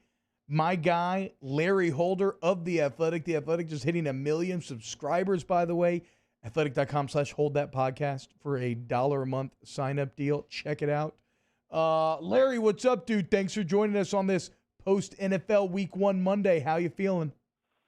I'm good, thanks. And I mean, Ernie Conwell and Dan Arnold, is that really a debate? I mean, Conwell was in the league for like many, many years. Dan Arnold was known for like dropping a touchdown once in an NFC championship game. But hold on now. Dan Arnold's on the Cardinals now, okay? So not so fast. Yeah, barely. Yeah, not so fast there, Larry, okay? Larry Holder, hosts Duncan Holder podcast, writes for The Athletic. He's just excellent. Let's start with the Saints, Larry. What was your takeaway with the win over Tampa? Like, what was your kind of main story nugget that you took away from yesterday's performance? Well, that the Saints, even though they won by 11 and it could have been by 18, that they didn't play their best. Yeah. And yet, look, I do feel like that the Saints needed that win more than maybe Tampa, just because if the Saints, more prepared team, more cohesive team, if they would have lost to a team that's playing really their first game together, I think that would have been trouble. And the Saints needed to establish that they're still the class of the NFC South. They're the only ones who won yesterday. And if the Saints can chop away some of these pass interference penalties, which I feel like some of them were just Tom Brady taking shots, some of them that I wasn't a fan of some of those calls, that they will be just as good as we expect. But look, I do think the offense definitely one of their rougher outings that we've seen in a while. Yeah, and obviously that's almost like you could flip that into a good thing because you know the offense will get it together. But it was a bit confusing. Like, even the layman yesterday could recognize that the Saints' play calling was a bit odd, right? They kept trying to get to the edge, even though Levante David and Devin White clearly had the speed to stop that. It seemed like they kind of struggled to adjust. And then in the postgame, Sean Payton says, it was one of my worst games ever called, essentially. How do you interpret that friction there? Why did the play calling seem to be so off? Well, I think that Sean Payton, when he faces Tampa, is almost programmed, look, I don't want to run up the middle. And they were a very good team defending the run last year. Obviously, they're still good at it. And he figured, okay, Kamara's healthy. We don't necessarily trust what we got going up the gut. I mean, look, no Cesar Ruiz. Nick Easton's having to play. Anders Pete playing his first game in a while, and we saw some rough moments from him that they don't totally trust running the ball up the middle, especially with Kamara. So they figured, all right, let's try to go on the outside. He had 4 tackles for a loss behind the line of scrimmage. And look, it was definitely something where even when Taysom Hill was running, I mean, look, they saw those plays coming a good bit as well. And so, I just think that they were able to take that away and 3 and outs and just weren't as prolific. Good thing Saints had good special teams. Good thing they had some opportune plays on defense, because if they wouldn't have got those, who knows what we would have been talking about right now. Yeah, I mean, look, yesterday's performance looked like validation of everything that y'all wrote about coming out of camp. That secondary playing spectacular. Jackrabbit showing you the value that he can bring to this team with the pick 6. I mean, he doesn't get better than that. But what about another defensive player that it's odd, Larry, because I think we all knew that he was productive and good, but really stepped up when his opportunity came. But how about the game that Trey Hendrickson put together yesterday? Look, T-Bob, I've been on with you talking about, people were talking about Jadeveon Clowney, this, that, and the other, and I refer back to my pass rush audit story that I wrote probably 2 months ago now, where Trey Hendrickson had stats as equivalent and even a little bit better in times for some guys like Jadeveon Clowney, and I think he just showed you that he was able to make it happen. And I think that him going up against someone like Donovan Smith from the Bucks, it's funny, Cam Jordan has kind of picked and made fun of Donovan Smith for not being that good and being overpaid, and Trey Hendrickson was the matchup with him, and Trey Hendrickson showed that, look, he's a viable piece. And I do think that whenever Marcus Davenport can get back onto the field, you have those two in a rotation, you could be in good shape. But yeah, Trey Hendrickson, I mean, he was definitely a factor, whether it was not just sacking, but getting pressure and affecting and maybe making Tom Brady move off of his spot, this, that, and the other. He definitely, as the game went on, made him uncomfortable, and something that, look, I think Saints fans should be thankful that the Saints at least have that kind of depth at the end. Yeah, and Hendrickson also in the Grit Hall of Fame for the no gloves approach. Feels so naked without gloves. How about this? Like, how about we're talking to Larry Holder at Larry Holder on Twitter, but how about the importance? Do you think, or maybe they're not? Like, what's your take on seeing Alvin Kamara sign the big contract and then have such a direct impact in a big spot here in Week 1? I think that's exactly what you need, and I think, look, if you look at Alvin Kamara's numbers, and I'm doing kind of a dive on Drew Brees' day, Alvin Kamara's day, and Michael Thomas's day, that's going to be up by the end of the morning on The Athletic. You look at outside of touchdowns, Kamara's day was rough. Yeah, so it was very rough. Getting him into the end zone, scoring, look, that's what he was known more for than anything else in his first 2 years, whether he could do it rushing or receiving, hitting the end zone. And so, like, numbers are, you're not going to always have 100 yards rushing, 100 yards receiving. I mean, that's not Kamara's thing. He does those in the combo deal. You want him hitting the end zone, and that's what he did twice and almost 3 times. And so, like, that is what exactly you're paying him to do, and it's exactly what he did. And even on a rough day, he did that twice and almost 3 times. So if he's having a good day, I'd say look out, NFL. What was Emmanuel Sanders like after the game? Here he is. He's in New Orleans, new face, a lot of hype around him, and then he gets the big touchdown late. How did you feel Sanders was on the end of his debut in the black and gold? Yeah, that pass interference deep play, I mean, Drew kind of threw it up to him. So you got to actually kind of give him credit for that, for going up and then being interfered with. Yeah. But, yeah, look, it's funny. He was the 3rd highest snap count at wide receiver. Traquan Smith actually saw a good bit more snaps, but that's because Traquan Smith is now their primary blocker, and in run game, and obviously they tried to run the ball a good bit, so he was in there. But Sanders, I do think that, getting the touchdown and getting acclimated, and, it was going to take a minute, first live action, but for him to get in there and get in, look, he's getting a touchdown and an off day for Mike Thomas. Yep. So, the fact that you have Jared Cook can get open, Kamara scores twice, Emmanuel Sanders can get a touchdown. Look, these are the things that we're seeing. Look, they put up, the offense will put up 27. So, Jack Rabbit put up the other 6 or 7. So, to have someone like Sanders, that's exactly what you're hoping for. If someone has an off day, all these other pieces can do it, and Sanders is one of them. Yeah, that Jared Cook deep ball was about as nicely timed as any play I can remember in terms of where the momentum of that game seemed to be going. So Week 1 in the books. Like you said, I think the big takeaway is the Saints, despite not being good offensively, like it was validation of how good we think the top to bottom roster is, because they look strong all 3 phases of the game. Going into Week 2, traveling to Vegas, open up with that new stadium, Monday Night Football. What do you think the Saints are going to work hardest at to fix this week?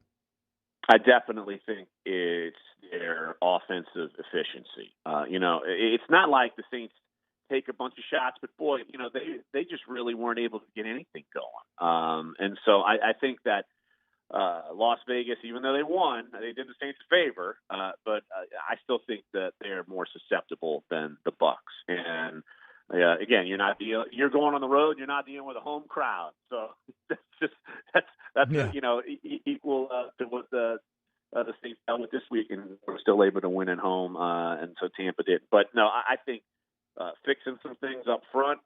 They're probably hoping they get Cesar Ruiz back and try to get that O-line in the top 5 players that they want to have. And so, I think offensively, and then just Sean Payton's mindset of play calling. I think he's going to – if there's ever a self-evaluation week for him, This is it. Larry, were you in the Dome? Yes, I was. Like, do you think there's anything that, like, you want to expound upon there? Like, was it just how – I know it's kind of beat to death here, but just how odd was it? I'll just say this. Like, when you go to halftime, people are in the stands. They have the jug machine flipping the ball, and someone's going to try to catch it. I mean, I'm telling you, it was like ghost town. No one was on the field. What? Nothing. It was like so more quiet. The music was off. The fake crowd was off. It was like it was nothing going on. It was so bizarre. Yeah, and like when the Bucs came back on the field, you didn't hear any boos. No boos. They just kind of came on, and I was like, "Oh my God, second half's about to start." You don't hear anything. Like it was so strange. Oh, man. Well, Larry, thank you so much for joining us. I know I hit you up last minute, man, but you're the man. Check out. So when's that new article dropping on The Athletic today? Yeah, sometime this morning. I'm actually almost finished it, and so it's look. I go out and use the NFL Next Gen stats to kind of show Breeze's day, show Kamara's day, and show Mike Thomas's day. So go check that out. theathletic.com/New Orleans. Boom. There you go. Great Saints coverage on there. They got Larry, they got Jeff, they got Kat, everybody holding it down. Huge thank you, Larry Holder. All right, we will wrap up the show. Okay, when we get back, I forgot. I got lost in the shuffle. I want to talk about why the Saints did that kind of gadget double pass play at the end of the game. OTBOT, wrapping up next. OTBOT. We opened up the playbook and expanded our coverage. Listen daily in high definition on 98.1 HD2. We are 104.5 ESPN Baton Rouge.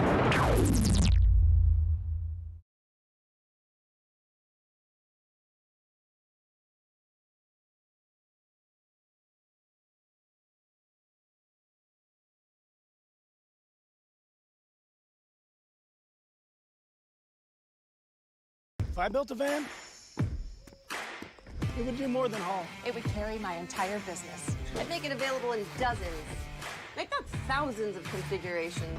It would keep an eye on my fleet. And an eye out for danger.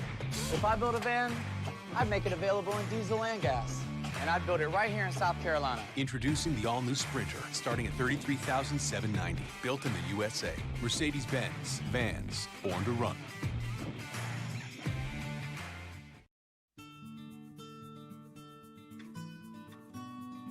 This is a house call. This is a follow-up appointment. This is a diabetes checkup. This isn't just more convenient care, it's more advanced care. This is innovating healthcare at Louisiana's #1 hospital, Auctioner. Gulf Coast Bank and Trust is a local bank with a straightforward philosophy. It's about doing the right thing for our customers. Participating in our community with annual local fundraisers, offering individual attention in a modern banking atmosphere with a trusted local company. Gulf Coast Bank invested in technology with a local touch, giving our customers the power to bank anywhere, anytime. We're building relationships through personal service as the bank that cares about you. Gulf Coast Bank and Trust, the bank that cares about you. Are you a licensed contractor? There's lots of good contractors in Louisiana doing work the right way, but unfortunately, too many unlicensed contractors are working outside the licensing requirements. Working as a contractor in Louisiana requires a license for the company doing the work. The Louisiana State Licensing Board for Contractors wants to help you get licensed to allow you to conduct work legally. It's not difficult to get the license. We can help you. Go to lacontractor.org for more information. Licensed contractors, it's the law. At All-Star Toyota, you get it all. If you're in the market for an all-new Toyota vehicle, come see our friendly and knowledgeable sales team at All-Star Toyota. Located in Baton Rouge at the corner of Airline and Goodwood, we've been serving our community since 2005 by offering a large selection of new Toyota cars, trucks, and SUVs. Get behind the wheel of your dream car and take a test drive at All-Star Toyota today.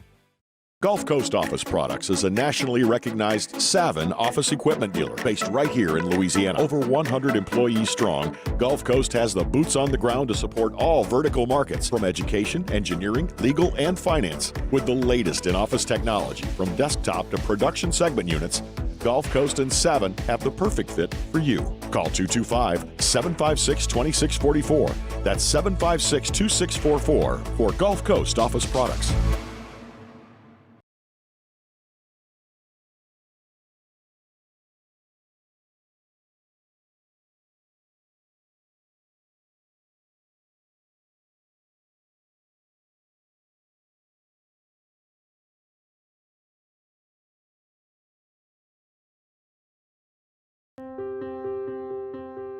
This isn't just another day. It's so much more. Kelly's life was put on hold when her Auctioner primary care doctor discovered a rare blood disorder. Her doctor connected her to an Auctioner care team of cancer, heart, and kidney specialists. With multiple primary care locations around Baton Rouge, same-day appointments, and online scheduling, we're relentless about keeping you healthy. Auctioner Baton Rouge. Tune into a Monday edition of Game Time with Jimmy Ott and Ben Mintz. The guys recap Saints versus Buccaneers, as well as all their football picks from over the weekend. Join us from 6 to 8 p.m. on 104.5 ESPN Baton Rouge.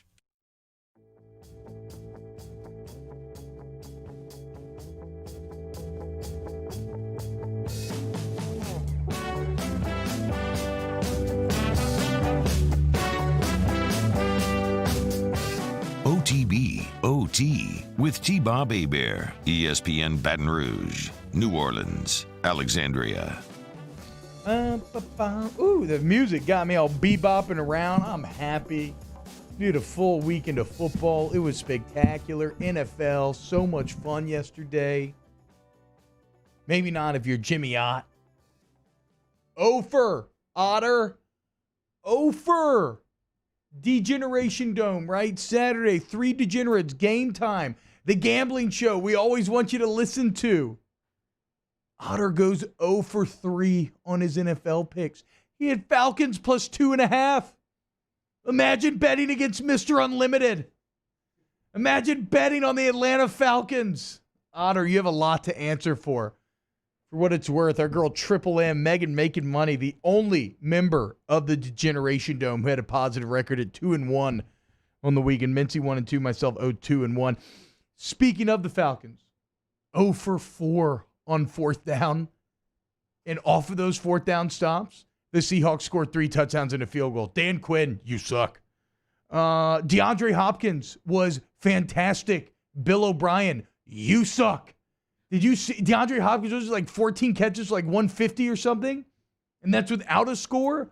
Cardinals get the big win. Look, man, Bill, you should know this. You're an NFL coach. A premier wide receiver in today's game means way more than David Johnson. And that showed yesterday. Larry Fitzgerald with D-Hop to finally take that attention off him could get interesting as well later in the year. Speaking of sucks, Matt Patricia, you suck. And that's my fault. And Mincy's fault for betting on the Lions and betting on you and betting on Matt Stafford and betting on a franchise that cannot help but find a way to lose. And I get it. It's DeAndre Swift's fault. You had it. Rainmaker Matt Stafford comes up. He has this awesome throw. It's right there. He's wide open. Touchdown. Game over. That is true. But also is Matt Stafford's pick that got you there in the first place. I cannot believe that I bet on them after an offseason of ripping Matt Patricia. That's on me. Interesting note about the Swift play, though, the drop touchdown, is to me, when I was watching that, it looked almost exactly, it's not the exact same route combination, but it's the same kind of theory, but it's the exact thing that Clyde Edwards-Helaire scored on right before half at Alabama. And we were talking about that this morning, and Jordy reminded me, they actually got that play from the Lions. So it makes sense. He was right there in the pocket the same way that Clyde did, or Clyde was, but he couldn't get done. How bad does that suck, too? DeAndre Swift, first ever NFL game, chance to be the hero, and it hits the ground. Brutal. Okay, how about this? Josh Allen. We talked a lot of quarterbacks. Is Josh Allen good? He had a pretty nice stat line. 65% completion, over 300 yards. He ran the ball. Actually, the majority of the big plays were probably running the ball. He fumbled it twice, which, come on, Josh. You can't, scramble as much as you if you're going to fumble the ball like that. But Josh Allen, granted, look, I'm still picking the Pats in that division, unfortunately. I mean, because Cam Newton and it looked like they could be pretty solid, but Josh Allen and the Bills Mafia going to be on the warpath this year. To me, Josh Allen is a less athletic, better throwing Taysom Hill. Though you may be saying, well, what about that Taysom Hill throw yesterday? And I want to talk about that because a lot of people are saying, why is Sean Payton busting out a trick play when you have this big lead? What is the point? The point is that play is not the payoff, okay? Yeah, you could save that play, and you could eventually run it, and that would be great. That play is not the payoff. That play is the equivalent of planting a seed that you will then cultivate into a bed of flowers by season's end. That play is the first in a, and I'm calling my shot here. I mean, maybe I'm wrong and I'm just, pontificate, whatever. But I believe that play is the first in a series of plays that will work out of that look. So now if you're preparing for the Saints on film and they're in that formation and they got Hill in that slot position right there, you have to be prepared for that play. And think about everything you can do off of that. Hill can run it. Hill could throw it to somebody else. Like there are multiple, like there's so many. So what the value in that double pass is not in the double pass itself. It's the knock-on effect of what it makes the defense account for from a game planning standpoint and the 3 or 4 different plays the Saints could eventually run off it. So that's why you put it on film that early. You're not trying to hide that under a bushel. The payoff comes after that setup. Okay, you planted the seed. Boom! OTBOT in the books. Huge thank you to everybody who stopped by this morning. Verge, Larry, who to talk to? Ross Dellinger. Huge thank you to Matthew Musso. Huge thank you to Danny Cardenas as well. And to you, the listener, we love you. Share it if you like it. We'll see you tomorrow. OTB, OT. Gulf Coast Bank and Trust is a local bank with a straight